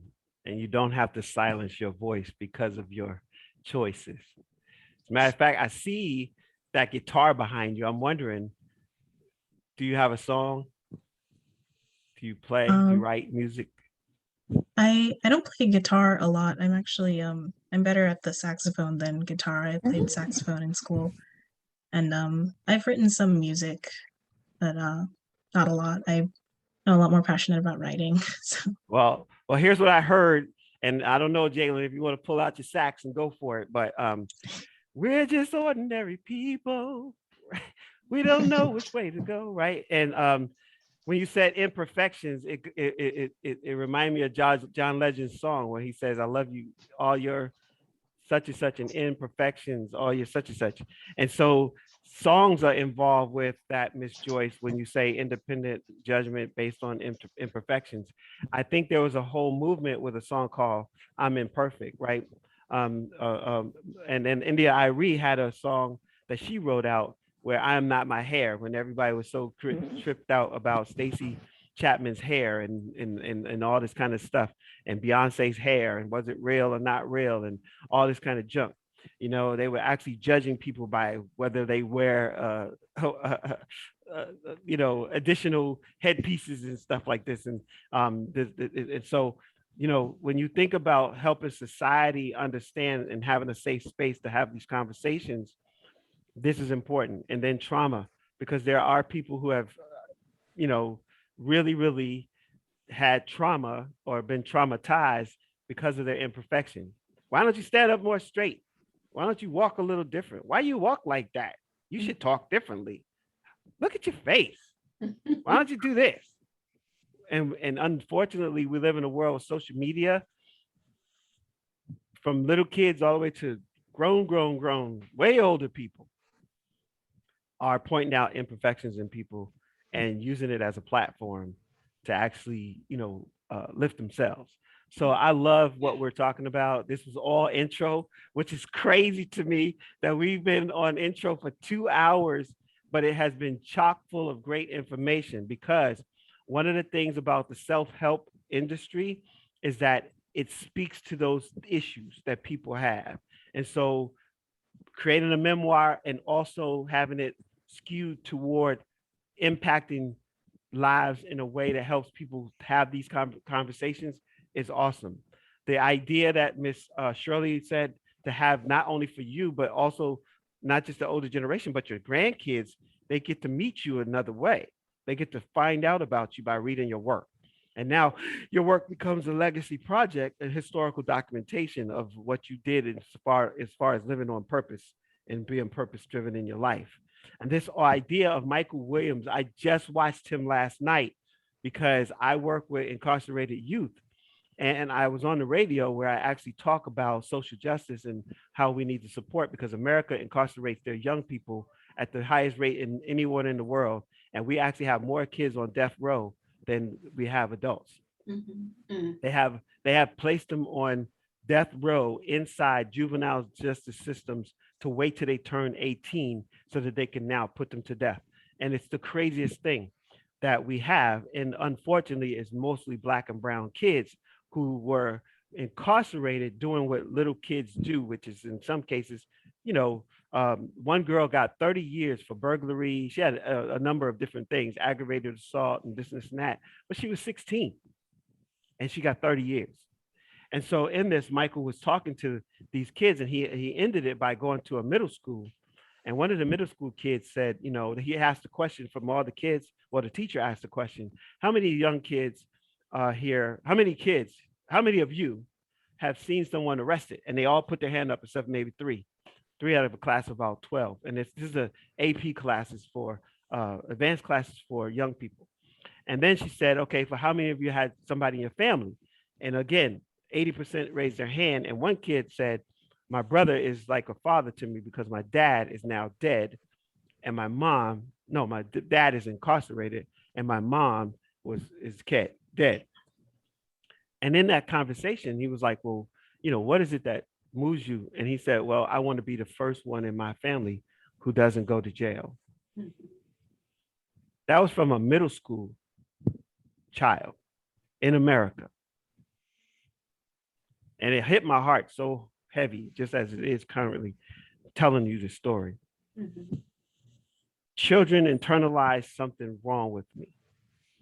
You said that, Miss Joyce. I'm all about helping society overcome these things, even from a child's perspective. So when you think of your stories as adults, also parallel them to how could I tell this story to a little kid? Because that's kind of like what happened with my nana's boo-boo.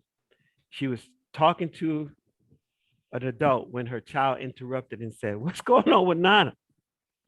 What is this thing?" And from there, it created this really cool story that not only talk about lung transplant, but now she's in the process of looking at other things that get transplanted, like heart transplants, eyes. And she's looking at creating a series around this.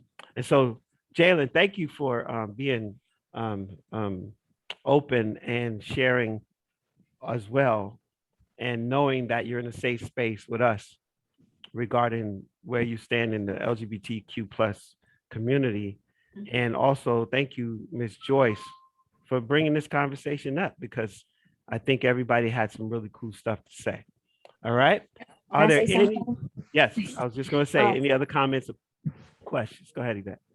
Joyce, I think that not only should it be a memoir, but I think it should also be like maybe different subjects, like little different books for each subject matter that have happened in your life. That way you can be more in depth and in creating a safe space for people, so they'll like know how to do or know what to do, or book or somehow, I don't know, self-help book, but in teeny pieces, like each subject matter that you or someone been through. Does that make sense? Oh, yeah, thank you for that. Yeah.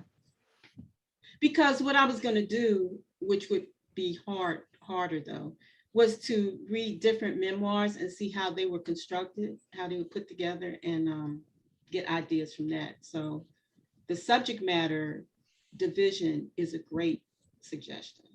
So thank you. I am actually texting a student who came out of class. Let me say this. Some of you are going to do it all on your own. You're going to take this information, run with it, and take care of business. No problem. Some of you are not going to be as able to do so, or you're going to not want to. You're going to need more coaching. I am here as a coach, but that's a separate thing from CSM. If you go to my website, DwayneRoss.com, you will see that, right? And so I do one-on-one coaching. And I always ask people, where are you on your story? You got a manuscript, you just started. And I've been working with someone for almost a year on her project, because periodically she'll contact me. It's like, hey, I need your help. I'm at this point. Hey, I need your help. I'm at this point. And so Miss Gladys just sent me a text message saying, hey, hope you're having a great day. She actually sent me a payment that she was telling me she was going to send me for a minute. But it was like, okay, cool. I'm glad you sent it. But I invited her to come talk to you guys. So hopefully in the next 2 weeks, you'll hear from one of them. I'm also going to invite Miss Danello, who since got married. So I got to remember Miss Scott now, to come and talk to you guys, because I think it's very cool. And Yvette, I really love what you just said. I love how you guys are holding each other up in this class. If I could say that, I love it. I'm hearing so much support just in the comments, the way that you're saying these things. And to give this idea of subject series, I will tell you, hands down, series sell more than a one-time book. So if you can take what you're doing and create a series around it, you're in a better place according to the statistics. Now, I will say, you could take one book and be a New York bestseller. You could be an Amazon bestseller.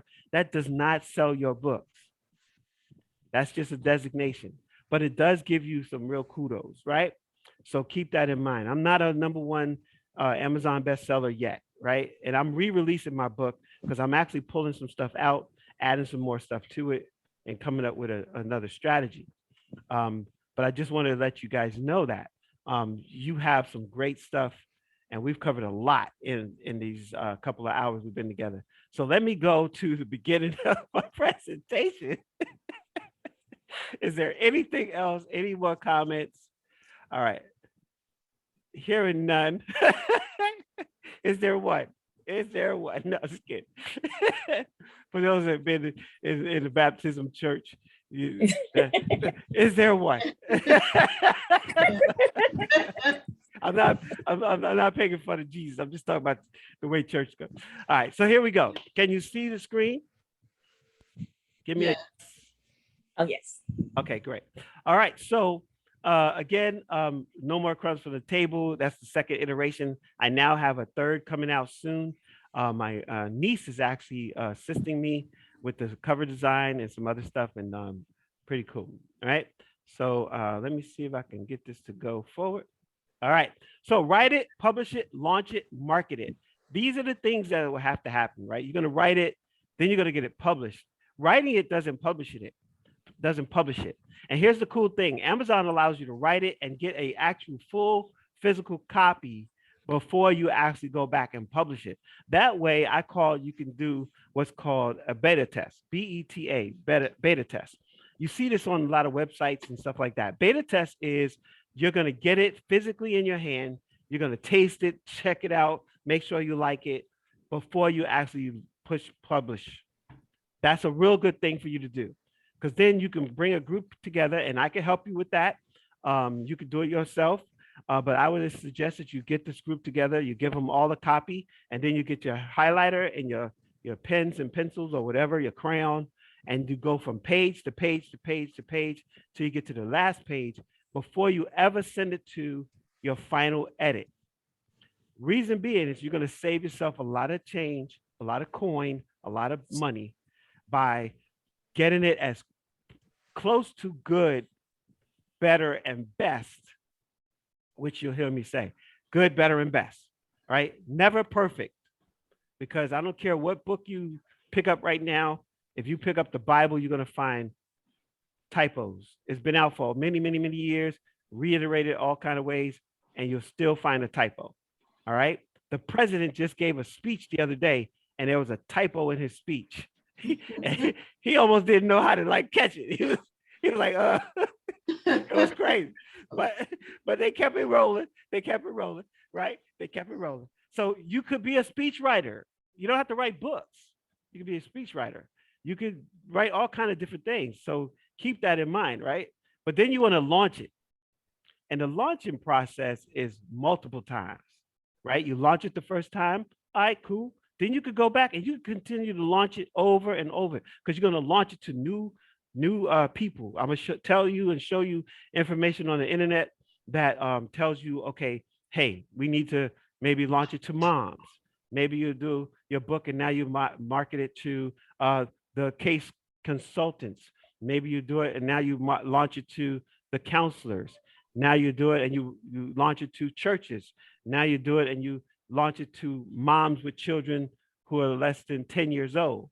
So think about the multiple ways that you might launch your product and then market it. Marketing and promoting are two different things, but they are kind of like twins of the same family. And so the idea is, how do I market it? Do I put it in people's hands for free, like Robbie did? Robbie didn't put it in the hands for free. He said, I got a VIP project. And if you join the VIP for $99 or $199, whatever it was, you get the book for free, which is cool. It's not really free because you just paid to be in the group. All right. So figure out how you're going to market it. Are you going to put it on a shelf, or are you just going to send a whole bunch out to companies? And then, speaking bureaus, because that's all part of this process. When you think about what you want to do with your book, that's going to also determine some marketing opportunity. All right. So I asked you, what type of books are you writing? What do you want your book to do? That's the second part. So some of you answered it both in the first question, which this question was a big question for everybody, but it's definitely where I spend the most time before we get into the content, right? What do you want your book to do? You should determine that before you ever publish it. If you wanted to build a organization, okay, cool. Then I need to be able to test market it, do some Facebook marketing, some YouTube channel. I need to set up my YouTube channel. I need to set up my Instagram. I need to set up my TikTok. I need to set up all these systems that are going to feed into your book. What do you want your book to do? You want your book to empower people. You want to inspire people. You want them to teach them something. Whatever it is that you want them to do. I look at life transformation through their own stories. That's what I teach. I teach life transformation through your own story. Take your story and figure out, discover first your tag, your talent, your ability, your gift, and put it to work in the earth. Whether you are this or that, hey, whatever that is, how are you going to inspire and put people to work? So what I want you to do right now, I'm gonna give you 2 minutes to write it down. What do you want your book to do? Physically write that down. Write it nice and clear in a sentence or two. Don't write a book, just 1 or 2 sentences. What do you want your book to do once it's published? Write that down. Take 2 minutes, go for it. I'm setting my timer, and I'll call you back in 2 minutes. All right, starting now.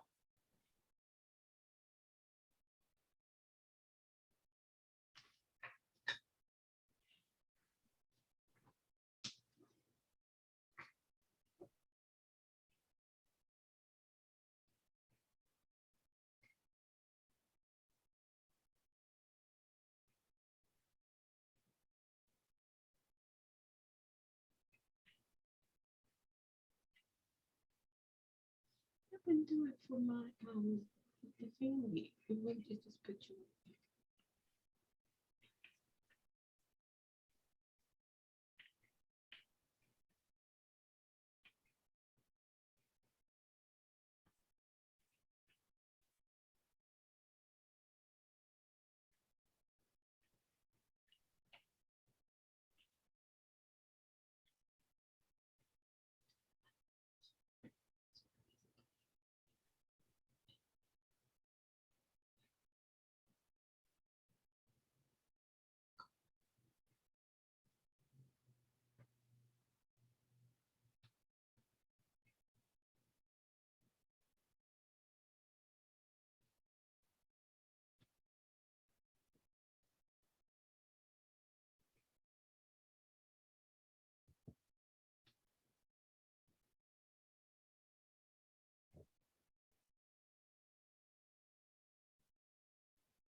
All right, that's time is up.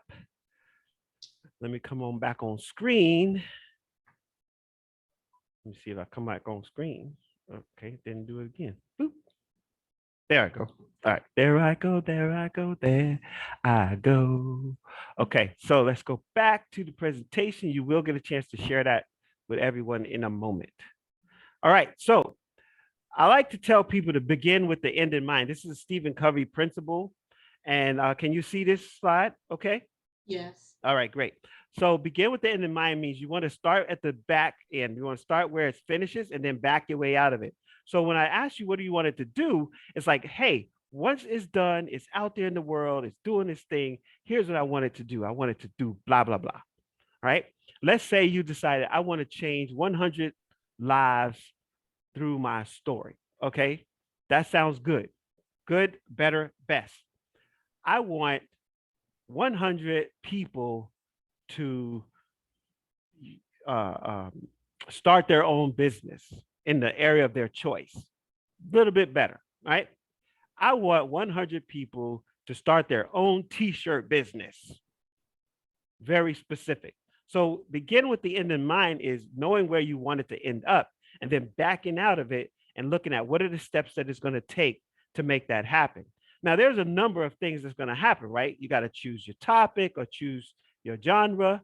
And I'm not going to talk too much about genre right now, but I'm going to share some stuff with you. Then you're going to write it. Then you're going to have it edited. And here's the thing. If you're going to spend money on anything, there are two things you want to write this down. Two major things you want to spend your money on. Number one is editing from a real editor. I have 3 levels of editing available. I have a beginner editing package that you can get that I can share with you. I don't get any money. I just make a referral. There's one in the middle where I sent it to a lady in Philadelphia, and she's really good, and she's done 1,000 books. She's had at least 8 to 10 bestsellers, actually, and so I can send it to her. And then I also have Kelly Notorious. If you don't know Kelly Notorious, you probably did, but you didn't know. Hay House Books, which is Louise Hay, was the first major self-help conglomerate. Louise Hay put out a number of books and birthed people like Wayne Dyer, Deepak Chopra, Lisa Nichols, and people like this. All right.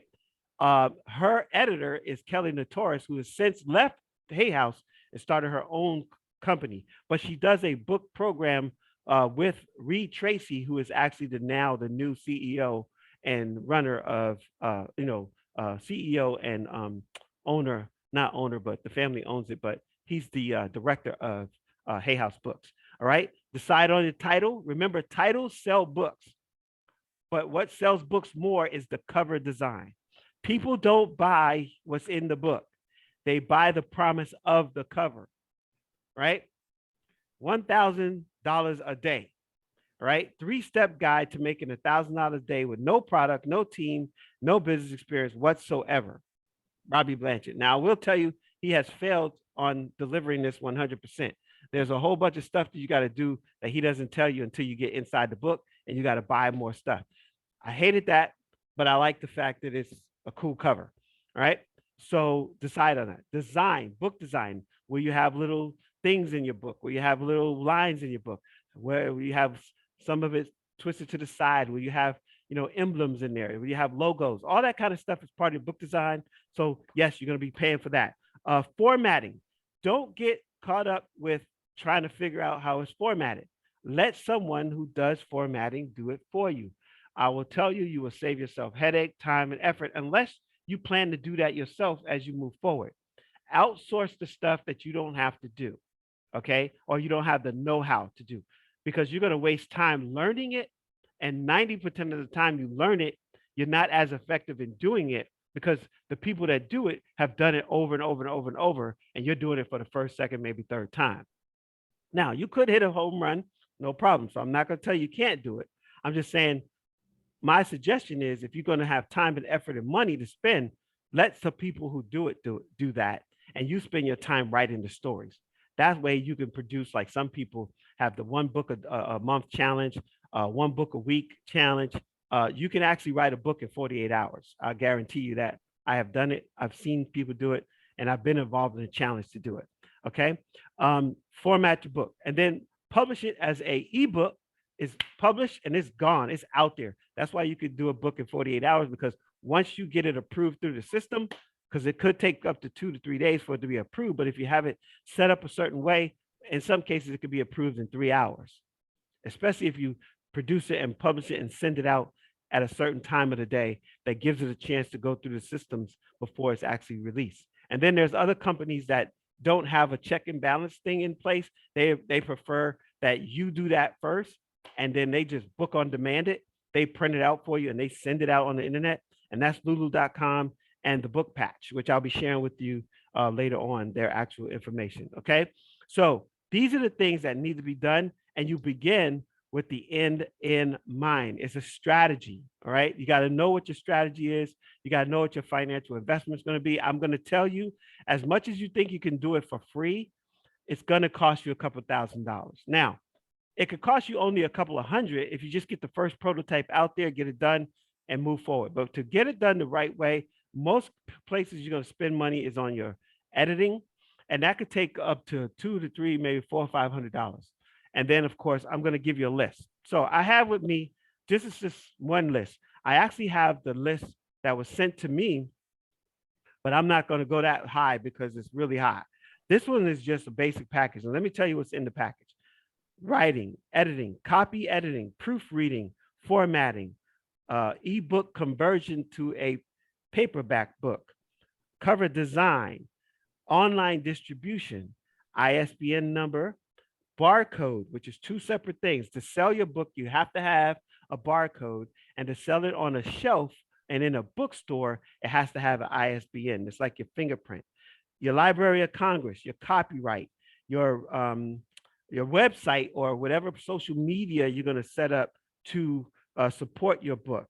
Okay, your logo or logo design, if you have it, your name, your actual website hosting, and your actual domain name. Okay, your funnel, or however you plan to distribute. Now, you could put it on Amazon with the millions and millions and millions, but you're still going to have to market it to get people to come to Amazon so that they can purchase it. All right. And then whatever you do for a book release, whether it's a book signing, setting up a Zoom, setting up some kind of other function, going on somebody's podcast, going on somebody's video cast, being a part of an event, those are all going to cost you money. What I just outlined to you in a basic cost is about $3,400, $3,400. All right. So you can do it yourself and you can get it done around that price based on using good systems that are in place. It's not going to, pussyfoot around and give you all this, stuff. So what I've done is I've collected people I've done business with. I share my resources. So I would share my resource for this, share my resource for that. And that way I know you're going to get a good product at a good price. All right. You can buy these things independently. You can do these things along the way. And I heard someone say, I think it was Miss Shirley, she said it was the cost. And that's usually stops people. I'll find out later on. I said, why didn't you finish your book? Oh, I got to the editing and it was like $1,300 and I didn't have it. Oh, okay. Well, maybe you should go with a one tier and let's get it done that way. So you do a peer first. You go join a group over on Meetup. You join a group, you send it to them, let them do all that, because some of them are actual editors and they're part of this group, but they do it for free as a member. And then you get the feedback, you make the changes, then you send it to a lower cost editor and you can get it done for maybe $300 versus $1,300. Okay, that's the key for you. All right, unlocking the keys to make sure you do what you need to do so you get what you want to get. All right. The other thing, the question is, who are you? Where are you from? Where are you going? That's what I asked you earlier. You guys have shared that over the course of a couple of hours. Notice this, and I mentioned Forrest Gump. The main thing in Forrest Gump movie was not the story of Forrest Gump that was really starting it. Does anybody remember what started the Forrest Gump story before we even heard him talk? There was a symbol, there was a thing. Just say it out loud. Can you hear me? Shrimp? No, I'm just kidding. Oh, what Are you was it? talking about the feather? Yes, you hit it 100%. Ding, ding, ding, ding, ding. Yeah. The feather just floated all into. It was like, what is this feather? And then the feather landed on the bench, and he started talking, right? And if you watch the movie, the feather kind of blows all the way through the story. And all they did was take historical facts and added Forrest into that fact. Vietnam really happened. Bubba Gump is a real company. Sergeant Dan, real dude. Real story. Was he best friends? I don't know. The Congressional Medal of Honor, the Combat Medal, and the Purple Heart. Probably not, right? Because he went in there and pulled out all these people. So they took real events. Thank you for bringing me to your Black Panther party. That was such a cool line, because he didn't know like who they were or nothing. He was just looking for Jenny, right? Anything can become a story. So I can tell you, hey, I want you to take this pen, and that's the object, and I want to put a emotion out there, and it's going to be the emotion of love has to happen. And I want you to take a season. It's going to happen in winter, So I need you to write a story of 1,000 words where a pen is involved. It happens in the winter, and the overall theme of the story is love. Now you can do a fiction or nonfiction. You can do whatever genre, fantasy or whatever. But those three items could be a story. So for your assignment for tonight or whenever you turn it in, it needs to be turned in by midnight on Tuesday so I can review it by Wednesday. You're going to write a story of 1,000 words, actually 1,200 words, excuse me, of anything, which is going to be a pen. The storyline or the theme is love, and it happens in the winter. Now you can go from the summer into the winter, you can go from winter to winter, but the bottom line is the story has to happen in the winter. Everything else is up to you. All right. Submit it to me by midnight on Tuesday night, so it can be reviewed for class on next Saturday. That is your assignment. All right. Now to get there, I want to do a 7-minute assignment right now. Okay. 7-minute assignment right now. I need somebody to pick an object that they can see right now, wherever they are in the room. Just one object. Call it out. Mouse. House. All right. I need another person to tell me a theme or a feeling, some kind of emotion. Call Joy, it out. Call it out. joy, Joy. All right. And 3, I want someone to give me a framework, like where does this happen in the world? Beach, coast, city, whatever. Woods. Call it out. By a lake. Lake. All right. This is a 7-minute exercise. I'm going to set my clock. We almost done for the day. I will get you off on time, no problem. All right. I'm going to set my timer again. All right. Here's what you're going to do. I've given you the parameters. A house. The theme is emotion is joy, and it happens at the lake. You're going to take your pen and paper out right now. I would suggest you get a clean sheet of paper. All right. And you're going to write. Do not edit yourself. Do not fix it. Just write. Everybody got that? Do not edit yourself. Do not fix it. Just write. You're going to now start and write a story, as many words as you can. If you only get 10 words, okay, cool. As much as you can over the next 6 minutes. Go.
1 minute.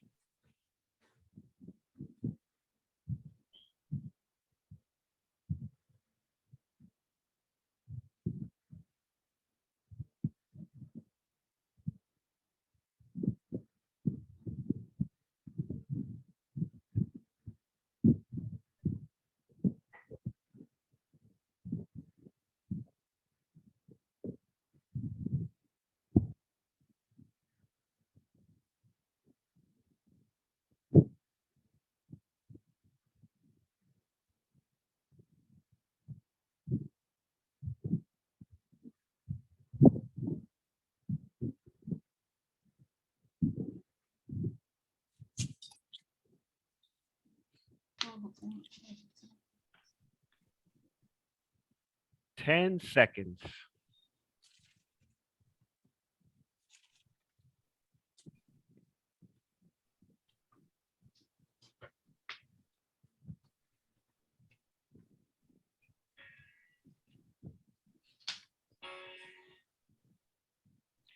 All right, dismiss that. I actually have a timer with noise, one of my favorite songs. So here's what I'd like you to do. And I need to know if I can get 5 extra minutes. Is that okay? Use your emoticon or put your fingers up. You can put a reaction and put your thumbs up or something like that. Yes. All right, I see a couple Yes. thumbs up. Yes. Okay, Yes. good, great. All right, so here's what I'd like you to do. Tell me what you want your book to do, and then read us what you came up with, okay? I'm gonna just go by who's on my screen, the way that it's set up right now. And so the first one is Chris. And just read it through. Don't try to fix it as you read. Just read it through. It's okay. I want my book to kind of translate for people that don't understand depression from the chaotic sense to something more linear that logic can touch. And my 7-minute story is, or 7-minute story is, I started down the path from the house to the lake. It was a pretty short walkway, but it was raining. So as I looked towards the dock with the boathouse, I picked up my pace. Once I got under the cover of the boathouse, I returned my gaze to the main house I had just walked from. It looked plain, normal.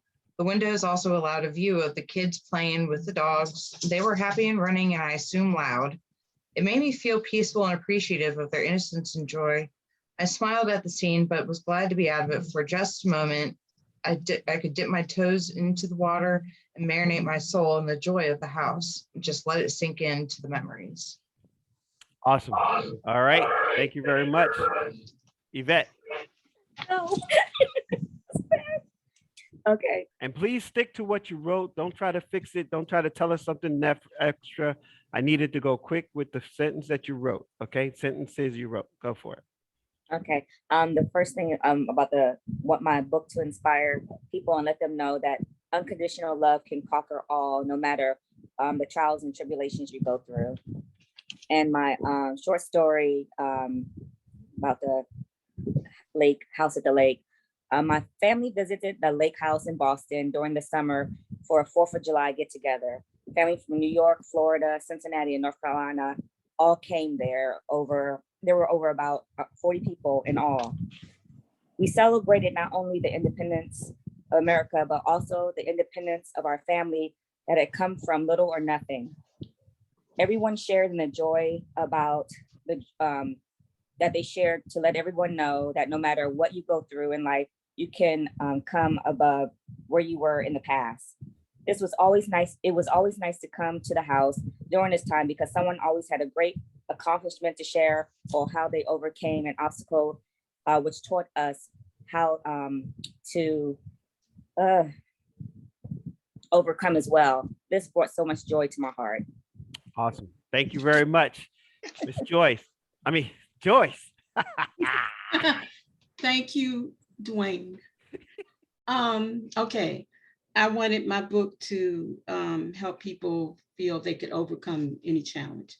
So it was the year of COVID, and Ben, a middle-aged bank executive, and his wife and two children had a strong desire to survive this current pandemic. His family had been spared the virus's grip, but was overcome by cabin fever. A friend told Ben about a perfect getaway spot on the East Coast called Joy in the Morning Resorts. He could provide his family a scenic view of the lake, a safe house 200 miles from their COVID-ridden city. Ben, his wife, and two children could experience the time. Oh, Ben and his family could experience true joy in the morning. That's it. Beginner right, Awesome. everybody. Love it. Love it. Okay, Shirley. Okay, right.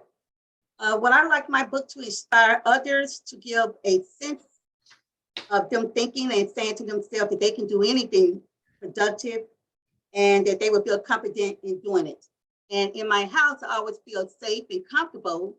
I feel a sense of joy because all the things that I am blessed with. But when I think about going to the lake, I still experience joy internally because the beautiful nature that has been created, not only for me, but for anyone who desires to be there. My joy makes me feel rejuvenated, and going to a place, going somewhere like to a lake, it's a fresh beginning of growth, and anything that's there. Awesome. Thank you so much. Jalen. I want my book to encourage people to recognize their own value without seeking approval in others. I also want it to celebrate non-romantic love, especially platonic love, and show that it is okay to be happy without having or pursuing a romantic partner. And I didn't get to finish, but here's what I wrote. I woke up to the sun peeking through the window and landing on my face. I opened my eyes. The first thing I noticed, just like every morning, was a photo of my partner, which I had taped to the wall. After stretching a bit, I got up to take a closer look. They were winking in the photo, and even though I had seen this photo hundreds of times, it made me laugh. I pressed the photo to my chest before taping it back on the wall and heading to the kitchen. Wow. Yeah. That is exactly what I'm about to say to y'all. Oh, that Jalen, I'm glad you was like the pinch hitter at the back of the thing. You just hit a home run. All right. So here's three things I want to make sure that I tell you because Jalen just demonstrated it without me even saying it out loud. All right. So depth, right, of whatever the story is, the characters you have in the story. Texture. How can I feel it? How can I like, oh, I felt that sun on the, wake up to the sun. What that was like, what? Good. Okay, I got the sun coming. They were winking in the photo. I could see them like ching ching. I could see the eyeball, hiding behind the wink. So that is what we want. You want people to picture it, feel it, and get the emotion from it. So juice it up. So it moves people. And that was a really good demonstration, Jalen, of moving folks with the visual. Remember this, words are picture containers, right? Now, you're not responsible for hearing. You're only responsible for saying, right? So what you say, what you put out, people will have to interpret whether you meant this or meant that or said this or said it's because of this and all that stuff. They will make meaning. But what you want to do is physically make the words cry out the best that you can. So here's the other part of your assignment. So I already gave you part one. This is the last part. You're going to rewrite this and submit it with your other assignment, juicing it up, okay? You want people to feel it. So the five senses should get involved. And, a reminder, sense of the breeze, sounds of the birds or the rushing water or the lake lapping at the edge of the boat, background action, birds flying, frog jumping, meadows, the deer jumping, feel the cool of the air, the harshness of the sun, the heaviness of the breath, the COVID mask. Breathing was difficult. All right. All these kind of things. Taste a good meal. If they take a bite of the sandwich, it was like the juice from the melon slipped down on the side of her arm and she had to wipe it quickly, but he wiped it for her before da da da da. I love this idea of platonic love, right? Maybe everything is not happening at once, but you're taking the time to juice up the story. So go back, even your story, Miss Shirley, where you said, "Hey, I'm just telling you like it is." Inspire others. They can do anything. Joy internally, you have it. The lake house is a place that brings you joy. Okay, cool. But see how you could tell that and say that in a more juicy way. And I'm gonna use the Okay. word juicy because you gotta you get the image, right? It's like you bite into it, it's like all that kind of stuff. All right. So Okay. I Okay. know, Yvette, don't be laughing at me. Don't be laughing at me, Yvette. I see you. I see you. I see you. I see you laughing. All right. So anyway, in a word, one sentence, go ahead. Everybody, please unmute. We want to hear from everybody. How has today been for you? And one takeaway that you could share with anybody who's watched this video in the future. So make sure we can see you if you can. Oh, Surprising, Surprising. All right. delightfully surprising. Joyfully surprising. Awesome. Enlightening. Enlightening. Okay. Awesome. informative. Informative. Okay. Thank you, Miss Joy. Anything. Thank you, Jay. Jay Money. You can call me oldie but goodie if you Uh, want. okay, oldie but okay, goodie. I'll whatever. be with you that now. Okay. I'm with you on that one. Joyce. All right. Jalen. Exciting. Exciting. Okay. Awesome. Shirley. Shirley. We can't hear you, Shirley. You got to unmute your phone. Unmute your computer. Maybe she's not Hey, there. can you hear me? Yes, we Okay. can. I would say this was all an eye opener for me. Eye opener. Awesome. Yeah. I want to say thank you for being interactive. Thank you for showing up as students. It makes the class go by really, really fast. I don't know how it was for you, but these 3 hours just kind of woozed on by from 9 to 12. That's why I asked for an extra few minutes. It is Can you repeat 12:05. the assignment again? The assignment. Okay, I'm gonna ask some of you guys to repeat the assignment. Let Joyce know what she needs to do. You got to write a story of 1,200 words. Write about a pen. The theme will be about love, and it happens during the winter. You will submit it on a Tuesday night by midnight, so that he can have it in the Saturday. But we also have to rewrite and resubmit the story that we wrote today, and submit that as well. Okay. It With was with write a more with Juicy. juiciness. Juiciness. Yeah.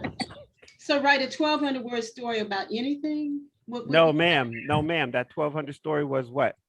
Pen. It has Oh, to you're have gonna a pick pen. something. Yeah. Remember, it was on the heels of this. Anything can become the story. Remember, we talked about the feather.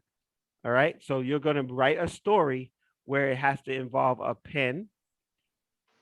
It has to have the emotion of joy, which you Love. love, excuse me. And it needs to happen in the winter. Oh, okay. Okay. Thank you. Got it? Thank Yeah, you. joy was the one you just did. All right. So we got any other questions? I have a short question about when you were talking about the editing. Mm-hmm. When a person send their work off for editing, do you have it? Should it be already copyrighted in case of someone wanted to take your work and? Great question. All right, so you can leave if you need to. If you want to hang around for the Q&A, I'll stay for whoever has questions, and I'll answer those questions. Now, so no, you already automatically, when you start business with an editor, it is known to have a what's called a DNR. You don't have to have that in place. The nature of their work is like telling a lawyer a lie, right? A lawyer cannot disclose to people that you lied. They could just only say, well, man, we don't know how we're going to get around this one. Because that's the nature of their work. Same thing with a doctor. They don't disclose that to other people unless they're subpoenaed. All right. So you yourself, you want to make sure that you pick a reputable person.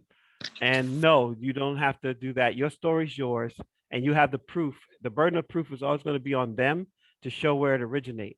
And once you can show that you sent it to them and it originated with you, it's a done deal. And they'll have to pay whatever damages or whatever. So I would not worry about that. So many people worry about somebody stealing your story. Nobody can steal your story. They could abridge it. They could try to tell it, but they can't tell it from your perspective because of who you are and what you bring to the table and how you came up with the idea. I know plenty of people who haven't written their book because they worry about somebody stealing it. Now it's 20 years later. You could have been who knows what 20 years ago if you would just go ahead and write the story. Done is better than perfect. Thank you. Does Thank the editing include suggestions on better ways to say something?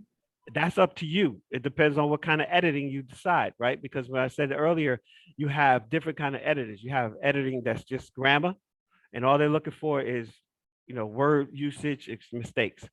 Then you have format editing, and they're looking for, okay, how does this sentence go? Does this chapter go in the right place and stuff like this? Okay, and then because you have what's called a technical person. We see you, and they will edit from a technical perspective to make sure, okay, this technically is in line and it goes along with everything like that. Structural editor, making sure the structural. Proofread, you can get a proofreader to just proof it. That's an overall look at it to make sure this makes sense. And then you can have, so when you find an editor, you want to ask a lot of questions before you say yes, because you want to say to them, do you do this with your process? Because everybody calls it something else, but it's all within editing. Copy editing is really what you're looking at. They're looking at all the copy and they're making sure that everything kind of falls aligned. Okay, thank you. You're welcome. Any other questions? That's it. All right. No other questions? Not hearing one. Thank you. Y'all Thank have a you. good one. We'll All talk right. to you next time. I'm going to end the